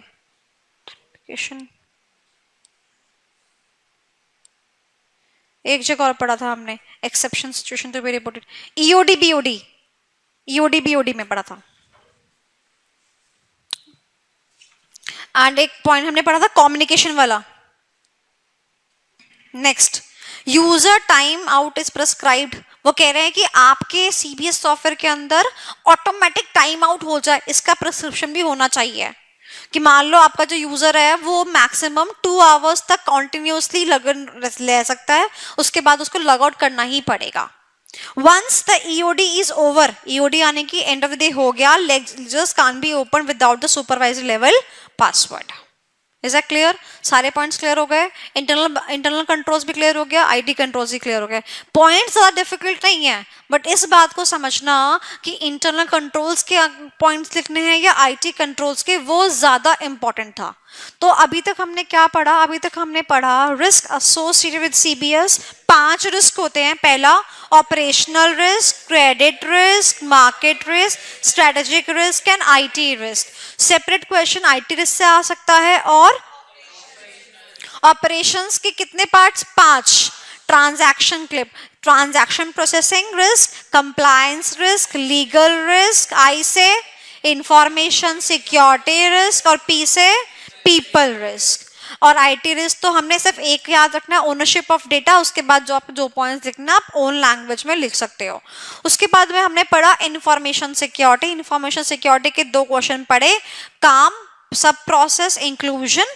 फिर हमने पढ़ा उसके रिस्क एंड कंट्रोल्स। अब हमने पढ़े internal controls and IT controls. Okay, अब मैं आपसे एक बात और बोलना चाहती हूँ जो कि इन जनरल है, मतलब कि जब आप क्वेश्चंस करेंगे ना, जो अभी तक आपने पढ़ा ना, इसी पार्ट की बात कर रही हूँ, इसी पार्ट में जब क्वेश्चन आएगा ना तो वो कहानी सी थोड़ी सी बताएगा। तो वो कहानी क्या बता सकता है, वो कहानी मैं आपके साथ शेयर करती हूँ। सुनो कहानी क्या बताएगा। वो कहेगा पता है आजकल के ज़माने में बहुत सारी ऑर्गेनाइजेशंस होती हैं, उनमें से एक बैंक भी है। पता है बैंक क्या कर सकती है? हाँ बताओ क्या काम कर सकती है? कि बैंक जो है ना, हाँ बैंक के पास में बहुत सारे रिस्क एक्सपोजर्स होते हैं, बहुत सारे रिस्क जो होते हैं वो बैंकों में होते हैं। तो इस रिस्क को अगर बैंक कंट्रोल्स लगा दे तो क्या हो सकता है, रिस्क मिनिमाइज हो सकता है। कहानी गढ़ रहा है। और जो ये बैंक्स कंट्रोल्स लगाते हैं, जो ये बैंक्स कंट्रोल्स लगाते हैं, ये बेसिकली किस लिए लगाते हैं? ताकि रिस्क को क्या कर सके, मिटिगेट कर सके। क्या कर सके? मिटिगेट कर सके। मिटिगेट क्या होता है? कम करना। तो आपने ना एक स्टैंडर्ड पढ़ा होगा, या अभी मुझे नहीं लगता पढ़ा होगा, 500 की सीरीज में है 570 570 इंडिकेटर मिटिगेटर। अरे अरे मैं बोल रही हूँ ना ऐसा, 570 बोलो, 570 इंडिकेटर मिटिगेटर। 570 जो है किसके रेस्पेक्ट में है? गोइंग कंसर्न के रेस्पेक्ट में है, कि ऑडिटर को अपनी ऑडिट रिपोर्ट के अंदर ये भी बताना होता है that the entity is showing the science of going concern और नॉट। ठीक है, किसके अकॉर्डिंग? 570 के अकॉर्डिंग। तो क्या होता है, ऑडिटर जाता है एंटिटी में, एग्जामिन करता है। क्या एग्जामिन करता है? सुनना ध्यान से, क्या एग्जामिन करता है? वो एग्जामिन करता है इंडिकेटर्स को। क्या एग्जामिन करता है? कहीं ऐसा कोई ऐसा इशारा मिल जाए जिससे कि ऑडिटर को ये लग जाए ओ इसका गोइंग कंसर्न तो फॉलो नहीं होगा। जैसे कि एग्जाम्पल दे रही हूँ, अगर उसके कैश फ्लोज क्या है, नेगेटिव आ रहे हैं, उसकी नेटवर्थ ही नेगेटिव है, या फिर उसके सप्लायर्स थे ना जिनसे वो माल उठाया करता था, सारे सप्लायर्स ने माल देना बंद कर दिया, ये सब किसकी तरफ इशारा कर रहे हैं? कि कंपनी गोइंग कंसर्न नहीं है। तो ऑडिटर को क्या मिल रहे हैं बेटा? इशारे। क्या बोलते हैं इनको? इंडिकेटर्स। इंडिकेटर 3 तरीके के होते हैं, financial indicators, operational indicators and other indicators. Example other indicators का देती हूँ, financial you understand, operational you understand. Financial जैसे कि कैश फ्लो, नेटवर्थ, सप्लायर्स वगैरह माल नहीं देते, ये ऑपरेशनल होता है। अदर इंडिकेटर का भी एग्जांपल दे देती हूँ, जैसे कंपनी के ऊपर कई बार कोई कोर्ट केस वगैरह चल रहा होता है जो कि पेंडिंग होता है, right? So this comes under the category of other indicators. मान लो कोई कोर्ट केस वगैरह पेंडिंग है तो वो क्या हो गया? Other indicators. तो 3 तरीके के इंडिकेटर्स होते हैं, financial indicators, operational indicators and other indicators. तो अगर ये इंडिकेटर दिख रहे थे तो इस इंडिकेटर के ऊपर ऑडिटर क्या लिखेगा अपनी रिपोर्ट के अंदर? कि मुझे तो मामला गड़बड़ लग रहा है, ये सारे पॉइंट्स हैं और इसकी वजह से मैं जो हूँ रिपोर्ट को ये कर रहा हूँ, जो उसे करना है वो कर लेगा। अच्छा अब आगे चलते हैं। बट अब हमने कहा ये अगर तुमने इतना पढ़ा ना तो इतना तुमने ये आधा पढ़ा। ये क्या पढ़ा तुमने? इतना पढ़ा तो तुमने आधा पढ़ा। यानी कि बंदा आता है कहता है जो ये इंडिकेटर्स है बेसिकली ये क्या है? रिस्क। बट अगर इस रिस्क क्या हो जाए? कंट्रोल्स हो जाए तो ये जो सारे रिस्क थे इनका जो रिस्कीनेस था वो तो क्या हो गया? कम हो गया ना। तो इंडिकेटर्स को बोलते हैं मिटिगेटर्स। अगर जो जो इंडिकेटर्स हैं, अगर कंपनी का मैनेजमेंट जो है ना वो आके दिखा दे कि नहीं भाई साहब आप गलत समझ रहे हैं, जो आपको दिख रहा है ना बात ऊपर से ऐसी ऐसी है, अंदर खाते की बात हम आपको बताते हैं। एक्चुअली क्या हुआ था, जिसकी अभी आपके सामने जो स्टेटमेंट्स आ रखी है ना, फाइनेंशियल स्टेटमेंट्स, सर जी हमारी कंपनी में कुछ 3 महीना पहले या 6 महीना पहले आग लग गई थी, हमारा ये नुकसान हो गया था जी, अब जो है मामला सही है। ठीक है। सप्लायर्स, सर जी बात ऐसी है इन लोगों ने गुट बना लिया था, मैंने तो अपना माल ना पंजाब से मंगाना चालू कर दिया, ये देखो कंसेंट भी आ रखी है, अब देखो माल जो है 3 महीने बाद पंजाब से आया करेगा। बात समझ आई? क्या दिखाया मैनेजमेंट ने? मिटिगेटर।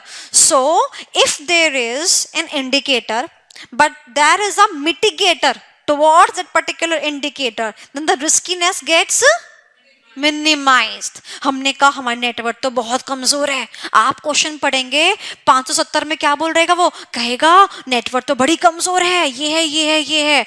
अब क्या होगा, फिर वो क्वेश्चन बोलेगा कि ऐसा है, कंपनी के ये नोन लोग है, डायरेक्टर है, कंपनी की डायरेक्टर जो है उसकी वाइफ है, वो जो कंपनी को क्या दे देगी बिना बिना उसके, क्या बोलते हैं उसे, अरे नहीं बिना इंटरेस्ट नहीं, बिना बिना सिक्योरिटी के बैंक वो में लोन दे देगी। अरे जानकार में है, आप टेंशन मत लीजिए सर जी, समझ रहे हो।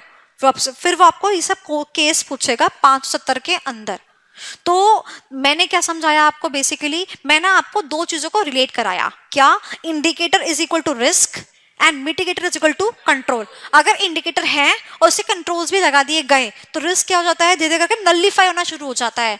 Is that clear. तो जैसे ऑडिटर यहां पर अपनी रिपोर्ट के अंदर देखेगा ना कि सब इस चीज की क्या है, उसके पास मिटिगेटर है, तो वो रिपोर्ट में मेंशन धीरे धीरे कम कर देगा, शुरू कर देगा। सिमिलरली अगर मैं बात करूं अपने ईआईएस की भी, तो ईआईएस के अंदर भी यही है। अगर वहां पर इंटरनल कंट्रोल्स अच्छे हैं, आईटी कंट्रोल्स अच्छे हैं, तो धीरे धीरे करके रिस्क क्या हो जाएगा, कम होता चला जाएगा। अब मैंने पूरी कहानी क्यों बनाई मैं आपको बताती हूँ। यही पूरी कहानी वो आपको केस स्टडी बना के दे सकता है वहां पर। तो आपको इस पूरी कहानी से क्या समझना है, indicator is equal to risk and mitigator is equal to, ठीक है, बात समझ आई, इज दैट क्लियर। और फिर पता है क्या बोलेगा आपको, explain the various risk and controls with respect to the information security. मतलब उसने पूछना क्या था, उसने पूछना ये सवाल था, बट पहले उसने पूरी कहानी बताई, फिर उसके बाद क्या पूछ लिया, risk and controls of the information security. तो आपको वो कहानी जो मैक्सिमम बता सकता है ना, वो कहानी भी मैंने आपको बता दी। Is that clear. आज तो तुमने लॉ भी पढ़ लिया, तुमने आईटी भी पढ़ ली, तुमने ऑडिट भी पढ़ लिया। ऐसे का नंबर बताओ, 570 इंडिकेटर मिटिगेटर। और 90% बच्चा इंडिकेटर पढ़ के चला आता है एग्जाम में भी, ये नहीं पढ़ता कि अगर उस इंडिकेटर का मिटिगेटर हुआ तो वो रीजन जो है नलिफाई हो जाता है।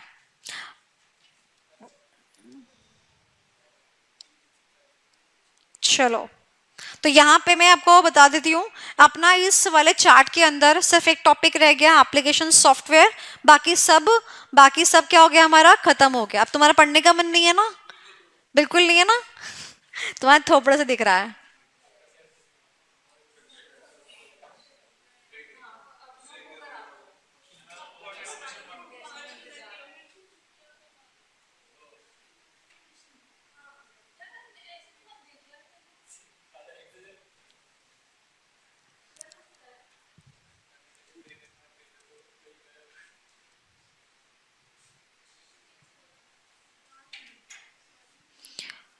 कुछ चीज सिर्फ आपको रीडिंग के लिए बतानी है। ये है रीडिंग का कंपोनेंट, ठीक है। 4 गेटवेज यानी कि 4 दरवाजे, 4 दरवाजे जहां पर कि जहां से कि आप जाते हैं अपने सॉफ्टवेयर को एक्सेस कर सकते हैं, या जो भी कह लीजिए। तो masters, transaction, reports and configuration. एक कॉन्सेप्ट करा रही हूं जो कि यहां पर भी लगेगा, चैप्टर नंबर 2 जिसका आपका टेस्ट है वहां पे भी लगेगा। आपके पास एक प्रोसेस होता है, इंफॉर्मेशन का प्रोसेस क्या होता है, इनपुट, प्रोसेसिंग एंड आउटपुट। ध्यान से मेरी बात सुनना, इनपुट ये आपका एक अभी चैप्टर नंबर 2 के लिए भी रेलेवेंट है, प्रोसेसिंग एंड आउटपुट। ध्यान से सुनना मेरी बात। आपने वहां पर जो सबसे पहली चीज पढ़ी है वो है टाइप्स ऑफ डेटा। ध्यान से सुनना, तो डेटा को डालते हैं एज एन इनपुट, और आउटपुट के तौर पे क्या मिलता है अपने को, रिपोर्ट, राइट। क्या डालते हैं सिस्टम के अंदर हम, डेटा, और क्या डेटा को क्या करता है, प्रोसेस। कौन करता है, सॉफ्टवेयर प्रोसेस करता है। अब अगर मान लो चैप्टर नंबर 2 है तो सॉफ्टवेयर का क्या नाम होगा, ईआरपी। चैप्टर नंबर 5 है तो सॉफ्टवेयर का नाम क्या होगा, सीबीएस। क्या मिलेगी लास्ट में मेरे को, रिपोर्ट्स। ध्यान से सुनना। अब देखो डेटा, अब मैं चैप्टर नंबर 2 पे जा रही हूँ। डेटा 2 प्रकार के हो सकते हैं, मास्टर डेटा और नॉन मास्टर डेटा, क्लियर। और आखिर में क्या मिलती है मेरे को, रिपोर्ट्स। जहां पर कि आपने पार्ट डी जो पढ़ा इस चैप्टर का, चैप्टर नंबर 2 का, वो किसके रिलेशन में था, सारा रिपोर्टिंग के रिलेशन में था। तो समझ आया पूरा प्रोसेस।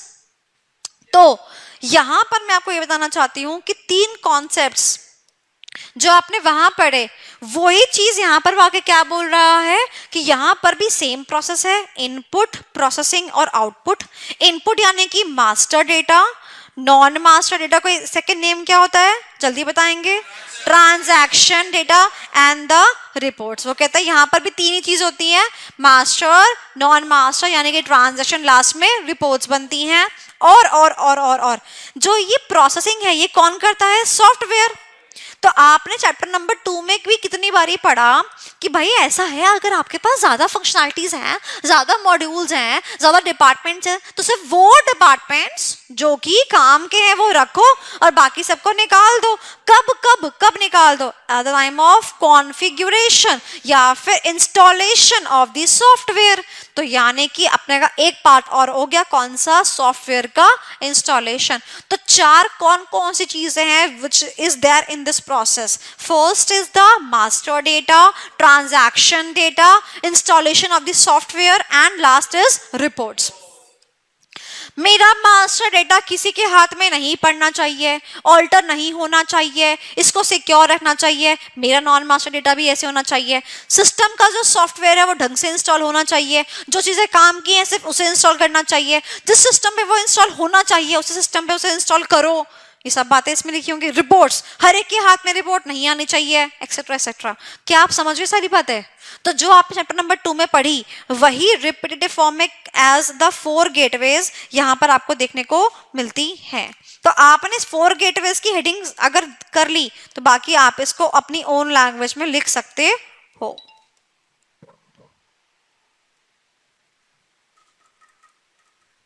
अब बैंक कौन कौन सा मास्टर डेटा बनाता है, बैंक के लिए सबसे मेन कौन सा, कस्टमर मास्टर। पैसा कौन डिपॉजिट करेगा तो डिपॉजिट मास्टर। बैंक यहाँ पे एम्प्लॉय भी होगा तो employ master. Income tax rates वगैरह इनकम टैक्स मास्टर। ये सब छुटपुट छुटपुट बातें हैं, इसमें से क्वेश्चन नहीं आएगा। समझ आया तो अच्छा, और नहीं समझ आया तो कोई बात नहीं। एमसीक्यू के लिए सिर्फ ये तो याद रखना कि 4 गेटवे होते हैं। कौन कौन से, कॉन्फ़िगरेशन मतलब इंस्टॉलेशन वगैरह, ठीक है। उसके बाद मास्टर, ट्रांजैक्शन और रिपोर्ट्स। और पता है आपको याद होगा जो चैप्टर नंबर 2 में हमने टाइप्स ऑफ एक्सेस पढ़ा था, ऑल्टर, व्यू, प्रिंट, वो चारों भी किसके लिए था, मास्टर, नॉन मास्टर और रिपोर्ट्स के लिए था। जाओ वो डायग्राम खोल के देखो। तो वो यहां पर क्यों था, वो इसीलिए था। अगर आपने सिर्फ ये 4 लिख दिए और ये नहीं लिखा कि ये इस में होता है तो आपको आधा नंबर मिलेंगे, आधा नंबर कट जाएंगे आपके। क्योंकि this access is in relation to the data ना, is in relation to the reports. तो you have to make sure कि आप कंप्लीट लिख रहे हो गया खत्म। बच्चा कह रहा है मैम छोड़ दो मेरे को। तो मैं एक काम करती हूँ, मैं आपको ना इंपॉर्टेंट क्वेश्चंस मार्क करा देती हूँ चैप्टर नंबर 2 के, ठीक है। ओके चलो।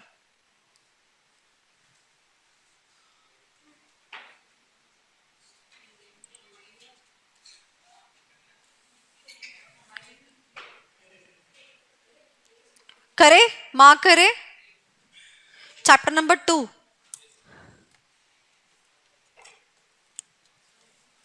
स्क्रीन पे दिखाने की जरूरत तो नहीं है,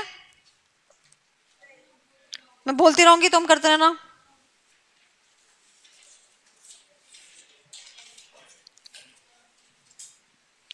तुम्हारा 8 नवंबर का अटेम्प्ट है ना, ठीक है।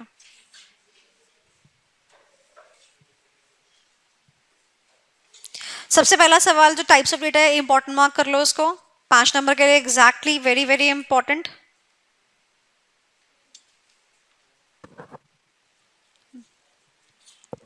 वाउचर, ये छोड़ो। Installed application, cloud based applications, ERP के एडवांटेजेस। अच्छा ठीक है, 3 क्वेश्चन मार्क कराया मैंने अभी तक। इंस्टॉल्ड और क्लाउड, हाँ 3 बताया ना टॉपिक मैंने अभी तक।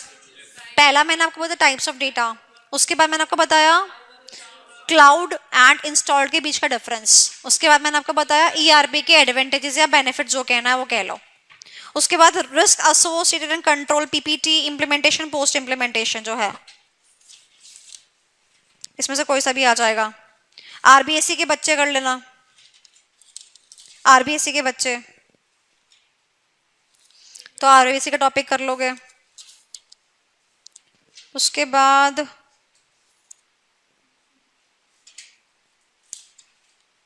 ईआरपी, ईआरपी का ऑडिट और एस्पेक्ट, मॉड्यूल को भी होल्ड करो, मॉड्यूल्स में से कौन से मॉड्यूल्स करने हैं वो बताती हूँ अभी।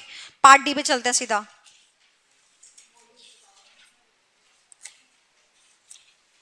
पार्ट डी में सबसे पहले अपन एमआईएस पढ़ते हैं, राइट। तो एमआईएस में criteria to make MIS report useful, star. MIS के बाद क्या करते हैं फिर अपन, एक्सटर्नल प्लस इंटरनल यानी कि बीआर। तो बीआर में आपको पढ़ना है why BR is important, why BR is important. उसके बाद आपको पढ़ना है यूजर्स ऑफ एक्सबीआरएल, एक्सबीआरएल पढ़ोगे फिर आप, है ना, यूजर्स ऑफ एक्सबीआरएल। फिर उसके बाद अपन क्या करते हैं,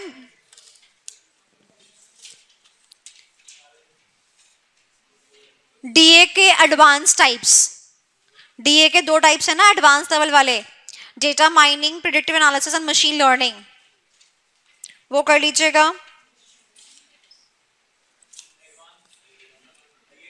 पेज नंबर 2.44 होगा, एडवांस लेवल, डीए के एप्लीकेशन, डीए के टाइप्स।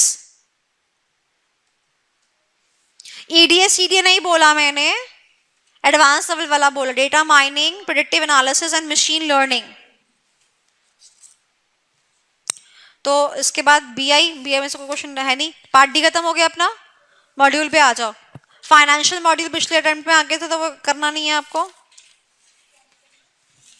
फाइनेंशियल अकाउंटिंग मॉड्यूल नहीं करना, कंट्रोलिंग मॉड्यूल कर लो,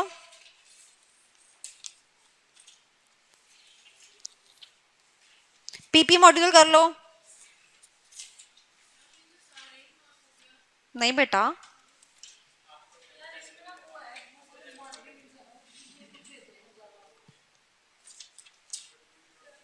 एलिमेंट्स, क्यूएम मॉड्यूल में सिर्फ एलिमेंट्स कर लो, क्यूएम मॉड्यूल्स के सिर्फ एलिमेंट्स कर लो।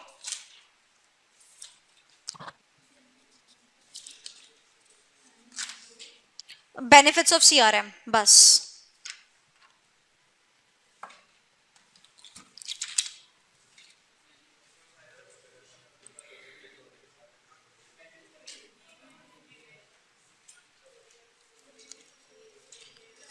तो जो क्वेश्चन मैंने मार्क कराए हैं इनको अच्छी तरीके से कर लीजिएगा, एग्जाम के लिए, टेस्ट के लिए, दोनों के लिए काफी इंपॉर्टेंट क्वेश्चंस बन जाते हैं। अब मैं, क्या हो गया आयुष,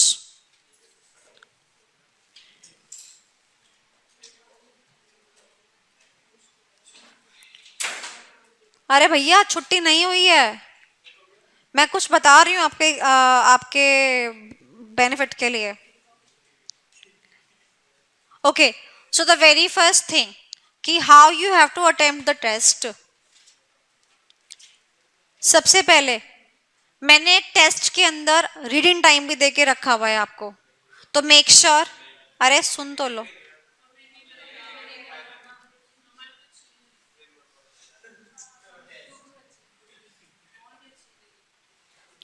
सो मेक श्योर कि आप जो है रीडिंग टाइम का अच्छे से यूज करें। नहीं कर पाते हो आप अपना हक मांग सकते हो, बाकी मिले ना मिले वो अभी आएगा, मैं बोल देती हूँ। हाँ वही कल सुबह की बात चल रही है, ठीक है मैं बोल देती हूँ, ठीक है। तो there is a reading time, ठीक है। एंड रीडिंग टाइम में what you have to do is, आपको कैसे यूटिलाइज करना है, चाहे वो टेस्ट हो चाहे वो एग्जामिनेशन हो। आपने सबसे पहले क्या करना है, रीडिंग टाइम में पूरे के पूरे पेपर में जितने भी क्वेश्चंस हैं, एमसीक्यू छोड़ के बात, मैं सब्जेक्टिव की बात कर रहा हूँ, जितने भी क्वेश्चन है सब्जेक्टिव वाले, सारे के सारे क्वेश्चंस की ना, मान लो मैं एग्जाम्पल 4 क्वेश्चन लेके चल रही हूँ, जितने भी क्वेश्चंस हैं सबकी लास्ट लाइन पढ़ लेनी है रीडिंग टाइम के अंदर। अगर आपका टेस्ट होता है या आपका मेन एग्जाम भी होता है ना, आपको हार्डली बता रही हूँ 3 मिनट लगेंगे सबकी लास्ट लाइन पढ़ने में 3 मिनट भी बहुत ज्यादा बता रही हूँ मैं आपको।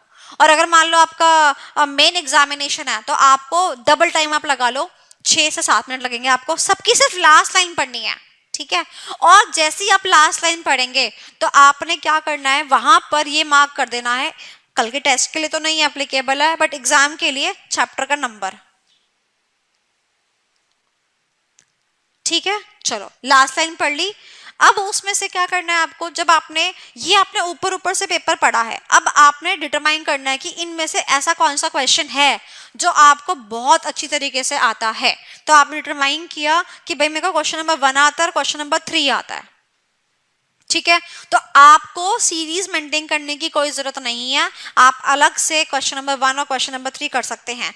बट जब करेंगे कॉपी के अंदर तो आपको एक फॉर्मेट याद रखना है। What has to be that format, you have to write the question number very carefully. How, centre में होना चाहिए क्वेश्चन नंबर, कैपिटल में होना चाहिए क्वेश्चन नंबर, एंड बॉक्स में होना चाहिए क्वेश्चन नंबर। तो अगर मान लो मुझे क्वेश्चन शुरू करना है क्वेश्चन नंबर 3, तो मैं कैसे लिखूंगी, क्वेश्चन 3 या answer 3 and I will put into box. Centre alignment आप देख सकते हो, and that has to be start from the very fresh page in the capital. Why I am saying like that, your copies are being scanned, तो आपका scanning में हो सकता है लेफ्ट मार्जिन या राइट मार्जिन में चीजें खराब हो जाए, so you always have to make sure that you write the question number in the centre. Now what should be the font size? So if your normal handwriting is like this, if your normal handwriting is like this, then this should be 1.5।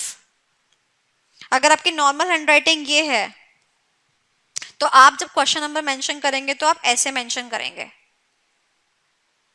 यानी कि इन the capital letters firstly. Secondly, आपको हर question में parts मिलेंगे, 3 का ए 3 का B भी मिलेगा। तो आपने 3 का ए, अगर आप 3 का ए पे अटेम्प्ट कर रहे हो तो आप लिखोगे क्वेश्चन नंबर 3A या 3A। ये ए बड़ा है या ए छोटा है डिपेंड करता है आपके क्वेश्चन पेपर पे। अगर आपके क्वेश्चन पेपर पे छोटा ए है तो आप लिखोगे छोटे वाला ए 3A, और बड़े वाला तो आप लिखोगे बड़े वाला है। सेम टू सेम रखना सीरीज। और फिर again in the box, ma'am what about 3B?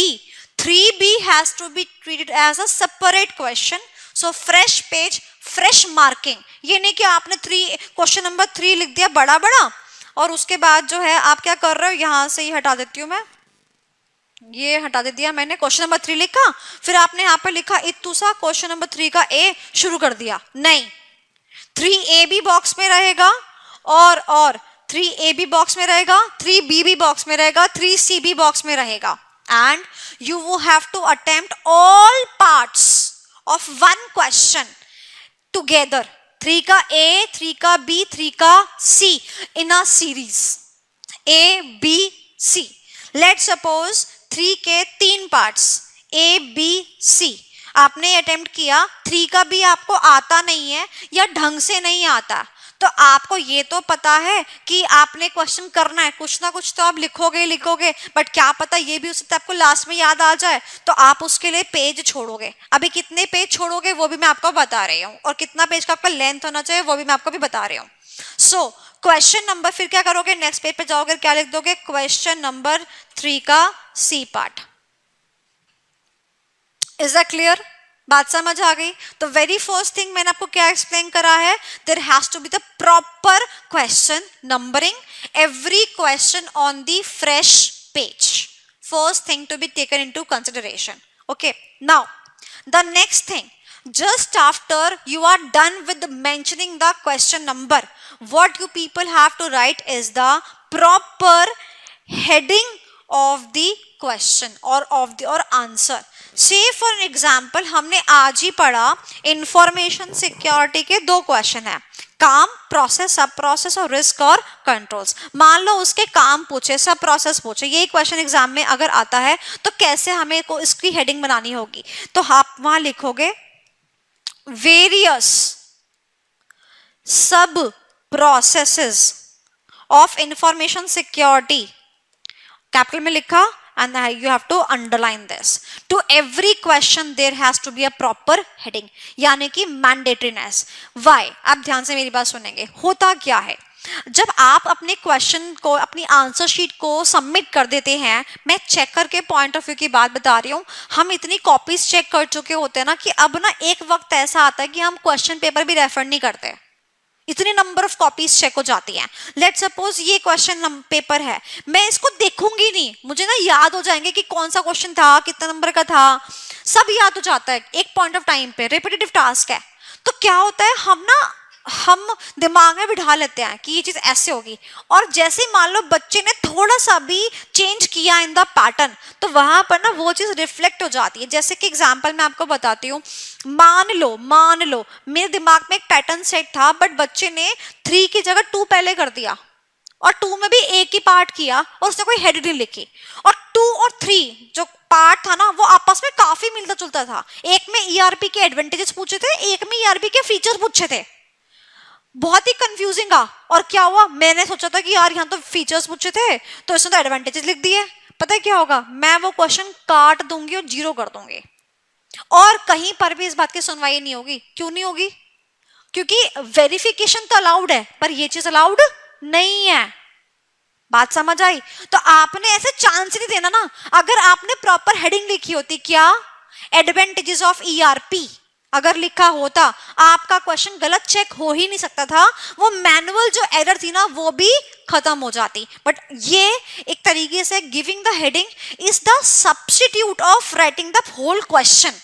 आप बेसिकली क्वेश्चन पेपर पे क्वेश्चन कॉपी ना करके क्या कर रहे हो, उसकी हेडिंग दे रहे हो.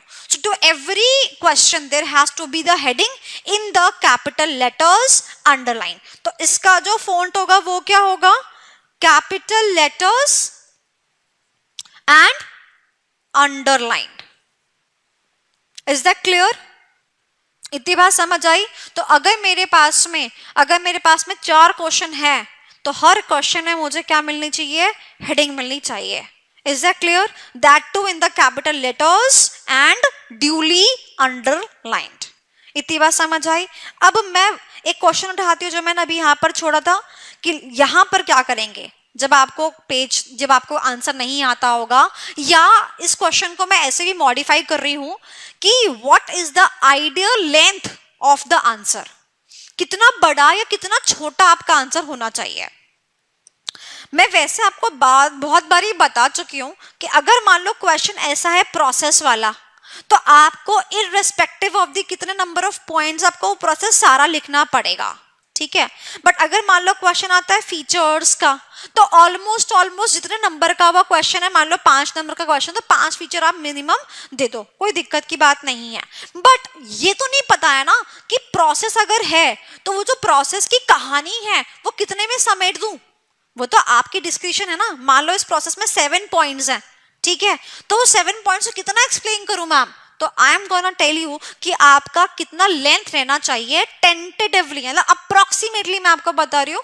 हैंडराइटिंग के वेरिएट करता है, ये हो सकता है किसी की बहुत छोटी सी हैंडराइटिंग हो, किसी की बहुत खुली हैंडराइटिंग हो, बट मैं कह रही हूँ आपने मेरी हैंडराइटिंग तो देखी है ना, ठीक है, और मेरे पास आज 2 असाइनमेंट सबमिट हुए हैं, उन दोनों की हैंडराइटिंग भी सेम ही है ऑलमोस्ट. तो इसी हैंडराइटिंग पर बेस्ड मैं आपको बता रही हूँ what should be the ideal length of your answer.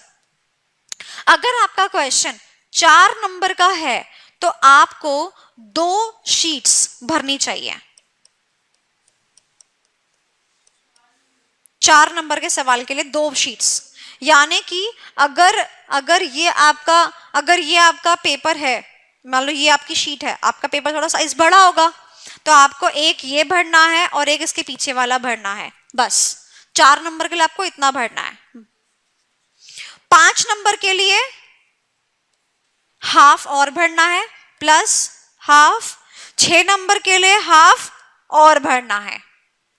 ठीक है, दोबारा बता रही हूं, इन ऑन एन एवरेज, इसका मतलब क्या हुआ, आधा पेज 1 नंबर के लिए भर रहे हो. ये 2 मार्क्स हो गए, ये 2 मार्क्स हो गए, और ये 1 मार्क हो गया, ये 1 मार्क हो गया. तो 2 मार्क्स के लिए 1 पेज भरोगे, 4 मार्क्स के लिए 2 पेजेस भरोगे, 5 मार्क्स के लिए. ठीक है, बात समझ आ गई? तुम हो क्यों कर रहे हो? बताती हूँ। सबसे पहले मैंने आपको हमेशा एक बात बताई है, before starting any question you have to see the type of the question, कैसे टाइप का क्वेश्चन है. So the question could be direct question, the question could be indirect question. Indirect question का मतलब होता है case based question. Case based question मतलब कुछ कहानी सी दे के रखी हुई है. और डायरेक्ट क्वेश्चन यानी कि बिल्कुल स्ट्रेट फॉरवर्ड पूछा है कि भैया व्हाट इज आरबीएसई, आरबीएसई के बच्चों का नाम बताओ. ये क्या है? Direct question. तो जहां पर अभी फिलहाल मैं बात कर रही हूँ, जहां पर बात होती है डायरेक्ट क्वेश्चन की, तो डायरेक्ट क्वेश्चन में आपको कैसे अटेम्प्ट करना है अपना क्वेश्चन कि आप अपनी लेंथ को भी रख पाओ. तो आप जानते हो आरबीएसई के बारे में अगर मैं बात करूं तो आरबीएसई में मेरे नोट्स में आरबीएसई का एक पेज पे इंट्रोडक्शन देके रखा हुआ है with the example junior accountant वाला, और सेकंड पेज पे मैंने उसके मैक एंड डैक उसके 2 बच्चे किए थे, याद है. सो दो बच्चे, वो भी पूरे एक पेज के अंदर ही है. तो वो कंटेंट कितने पेजेस का है? सिर्फ 2 पेजेस का कंटेंट है, राइट. और अब उसको मुझे कितने में करना है? Let's suppose the question is coming for 5 marks. Now see the beauty how I am going to do it. First of all मेरी हैंडराइटिंग और आपकी हैंडराइटिंग में फर्क होगा. मैंने बिल्कुल मार्जिन से ऊपर से लिखा हुआ है और बिल्कुल नीचे तक लिखा हुआ है, बिल्कुल साइड तक लिखा हुआ है. बट जबकि आप ऐसा नहीं करोगे, आप राइट हैंड साइड पे भी मार्जिन दोगे और आप थोड़ा खुला खुला लिखोगे ताकि चेकिंग आराम से हो सके. मेरे पास लिमिटेशन क्यों है? Because the more number of pages I am using the more would be the cost to me. तो इसीलिए मैंने बहुत ही स्क्वीज करके लिखा हुआ है. बट आपके पास ऐसी कोई प्रॉब्लम नहीं है. तो सबसे पहले आप क्या लिखोगे? Question number, let's suppose the question is question number 2. ठीक है, तो question 2 and that is the B part. Question 2 का बी पार्ट. उसके बाद proper heading is to be there. क्या हेडिंग आएगी मेरी? Role based access control. ठीक है, नाउ हेडिंग आने के बाद में अब आप क्या करोगे? अब आप आरबीएसई के बारे में 1-2 लाइनें लिख दोगे. ठीक है, उसके बाद में आप क्या करोगे? आप उसके बारे में थोड़ी सी चीजें रखोगे विद रेस्पेक्ट टू ये टॉपिक का जो लिंक है वो बाकियों से कैसे है, या फिर बेसिकली उस क्वेश्चन की हिस्ट्री बताओगे या कुछ इंट्रोडक्शन सा दोगे. जैसे कि सीबीएस में व्हाट इज सीबीएस आप लिख दोगे. अब आरबीएसई में आप क्या लिख सकते हो बताओ? आरबीएसई क्यों लगाया जाता है? आरबीएसई एक तरीके से पॉलिसी होती है, बट वो क्यों लगाई जाती है? आपका वो जो टॉपिक है वो कहाँ से चलता आ रहा है बताओ? वो चार्ट याद करो. चार्ट क्या था? ईआरपी का चार्ट था. उसके बाद टाइप्स ऑफ रिस्क में चार्ट था ना, basically risk associated and controls था कि नहीं था? तो आपने क्या बताना है कि हम क्या कर रहे हैं? डिसेंट्रलाइजेशन से सेंट्रलाइजेशन पे आ गए हैं. हम अब क्या कर रहे हैं? ईआरपी का इस्तेमाल कर रहे हैं. इस वजह से बहुत सारे हमारे पास रिस्क है और उन्हें हमें प्रोटेक्ट करने के लिए क्या लगाने पड़ते हैं? वेरियस कंट्रोल्स लगाने पड़ते हैं. RBSE is also type of control जो कि हम अपने सिस्टम पे लगाते हैं. ये क्या किया आपने? 4 लाइनें यहाँ पर लिखी. हो गया. आधा पेज तो मेरा अभी भर गया जिसमें कि मैंने अभी तक कुछ भी नहीं करा. उसके बाद में next is introduction of RBSE. Introduction of RBSE. जितने सारे पॉइंटर्स थे आपने वो लिख दिया. आरबीएसई क्या है? पॉलिसी है. आरबीएसई का दूसरा नाम क्या होता है? सब लिखा. फिर उसके बाद नेक्स्ट पेज पे आप गए. ये मैंने अभी तक एक पेज भर दिया. नेक्स्ट पेज पे ये रहा मान लो. नेक्स्ट पेज में गई. नेक्स्ट पेज में मैं और लिख सकती हूँ इसमें क्या मिलता है क्या नहीं मिलता है. उसके बाद मेरा एग्जाम्पल था. मेरा ये पेज यहाँ तक आ जाएगा. अप्रोक्सीमेट 3/4 तक मेरा पेज यहाँ पर आ गया. उसके बाद में अब मैक एंड डेक पैदा होंगे. मैक एंड डेक को पैदा करने से पहले क्या बना दो? डायग्राम बना दो. RBSE divide into 2 parts, MAC and DAC. मैं डायग्राम बना दिया. 1/4 पार्ट में डायग्राम में चला गया. 2 पेजेस खत्म हो गए मेरे. अब आ जाते हैं थर्ड पेज पर. अब थर्ड पेज पे ऑब्वियस सी बात है. अब आप क्या लिखोगे? Sorry, types of RBSE. फिर आप इसकी कहानी लिखोगे. There are 2 types of RBSE. The RBSE can be, जो भी आपको लिखना है. ठीक है, मैक का फुल फॉर्म होता है मैंडेटरी एक्सेस कंट्रोल्स. डेक का होता है ये. आपने इंट्रोडक्शन दिया 2-3 लाइन. फिर उसके बाद क्या लिखा? फिर हेडिंग डाली मैक. मैक का फुल फॉर्म ये होता है. मैक के बारे में आपने ये लिखा ये लिखा ये लिखा ये लिखा. फिर आपने हेडिंग क्या डाली? डैक. बेसिकली जब आप हेडिंग डालोगे डैक, आपका 4th पेज चालू हो जाएगा वहीं पर ही. आपने 4th पेज चालू करा डैक. उसके बाद डैक के बारे में लिखा. उसके बाद अब जब मैं फोर्थ पेज पे पहुंच गई हूँ, अब मुझे समझ में आ गया भैया मेरे पास कंटेंट नहीं है, मैं डायग्राम भी बना चुकी हूँ, मैं कंटेंट भी दे चुकी हूँ, सब काम कर चुकी हूँ, बट हाँ मैं अब एक काम और कर सकती हूँ। क्या काम कर सकती हूँ? जो मेरी एक्स्ट्रा नॉलेज है मैं उसको यूज कर सकती हूँ। एक्स्ट्रा नॉलेज में यूज कर सकती हूँ। अब मैं लिखूंगी टाइप्स ऑफ एक्सेस, ऑल्ट व्यू पेंटर वो, और 3/4 ये खत्म, 5वें पेज पे आ गए, conclusion, RBSE is a business policy जो कि इसके लिए यूज की जाती है, एक्सेट्रा एक्सेट्रा एक्सेट्रा, खत्म। अब जाके आपको 5 में से 5 मिलेंगे।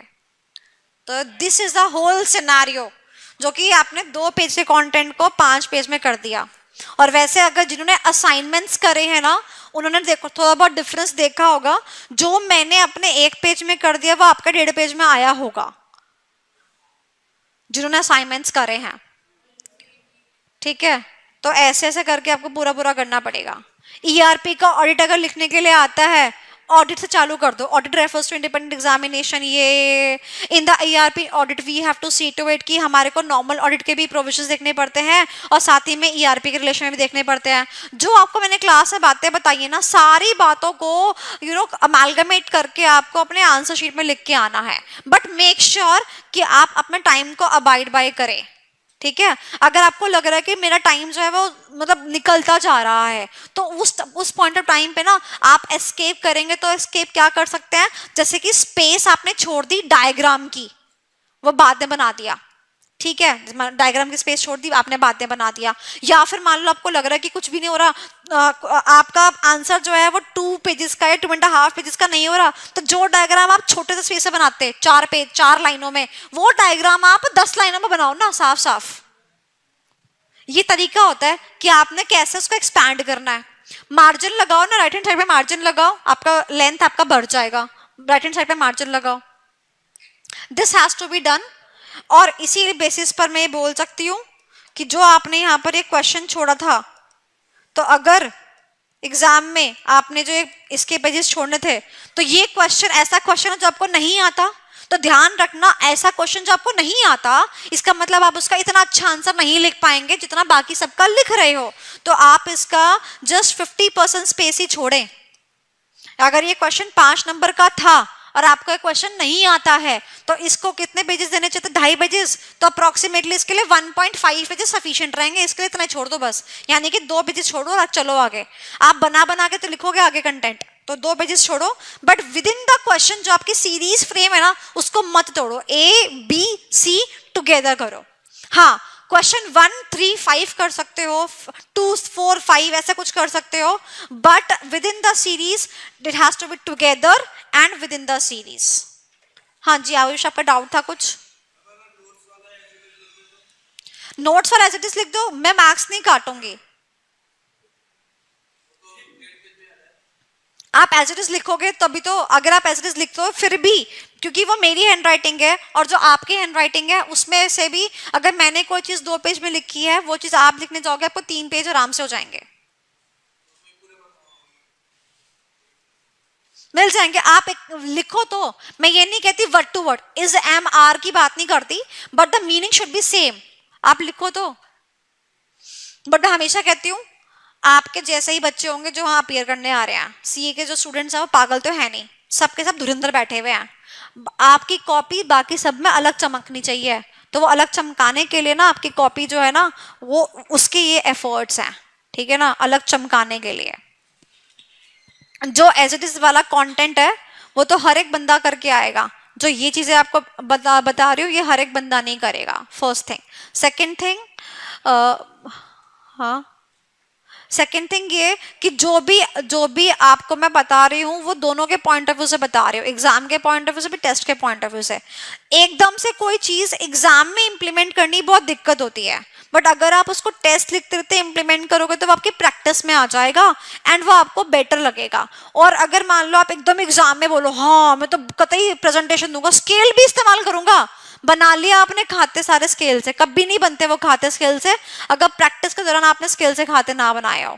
सिमिलरली अगर आपने अभी टेस्टों में ये चीजें यूज करी, डायग्राम्स बनाया आपने, सब कुछ करा, मार्जिन खींचने की आपको आदत पड़ गई, तो वहां उस पॉइंट ऑफ टाइम पे ना दिमाग ना यूज टू हो जाता है और बहुत कम स्ट्रेस पड़ता है। वरना तो यार अच्छा इसमें तो रोल नंबर ही भरना था, यहाँ पे प्रॉपर ये भरना है, गोले गोले भी भरने हैं, ये करना है वो करना है, पेन ये वाला इस्तेमाल करना है, ये ऐसे करना है, ये वैसे करना है, 10,000 काम और हो जाते हैं कि आपको लगता है कि हाय एग्जाम लिखूं या ये काम देखो। तो टेस्ट लिखते लिखते आप अपनी प्रेजेंटेशन पे बहुत फोकस करें।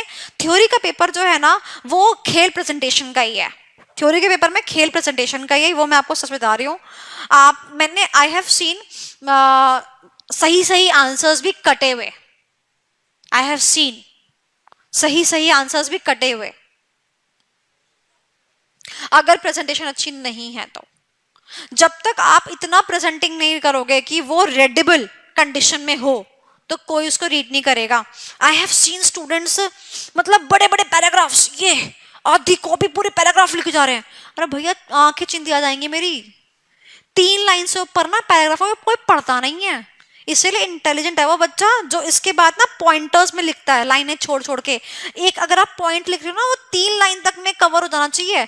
अगर चौथी लाइन में वो आ गया ना वो पढ़ने में नहीं आएगा वो पॉइंट कभी भी। वो लाइन आपने लिखी या ना लिखी वो बराबर है, उसके मार्क्स ना कोई देता ना कोई उसको पढ़ता।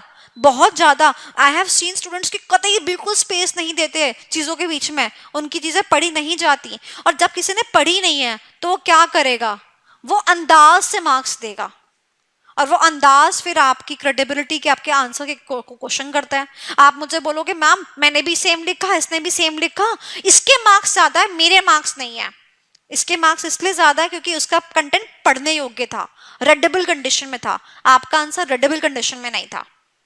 और डायग्राम्स हेल्प्स द चेकर, क्योंकि उसको ये समझ आ जाता है कि ये बंदा कितने पानी में है। डायग्राम वही बच्चा बना सकता है जिसको सारे पॉइंट्स आते हो। लेट सपोज मैं आपको सुबह बता रही थी आर्किटेक्चर ऑफ CBS, CIRC, मैंने आपसे कहा था कि ऐसे करके डायग्राम बनाना।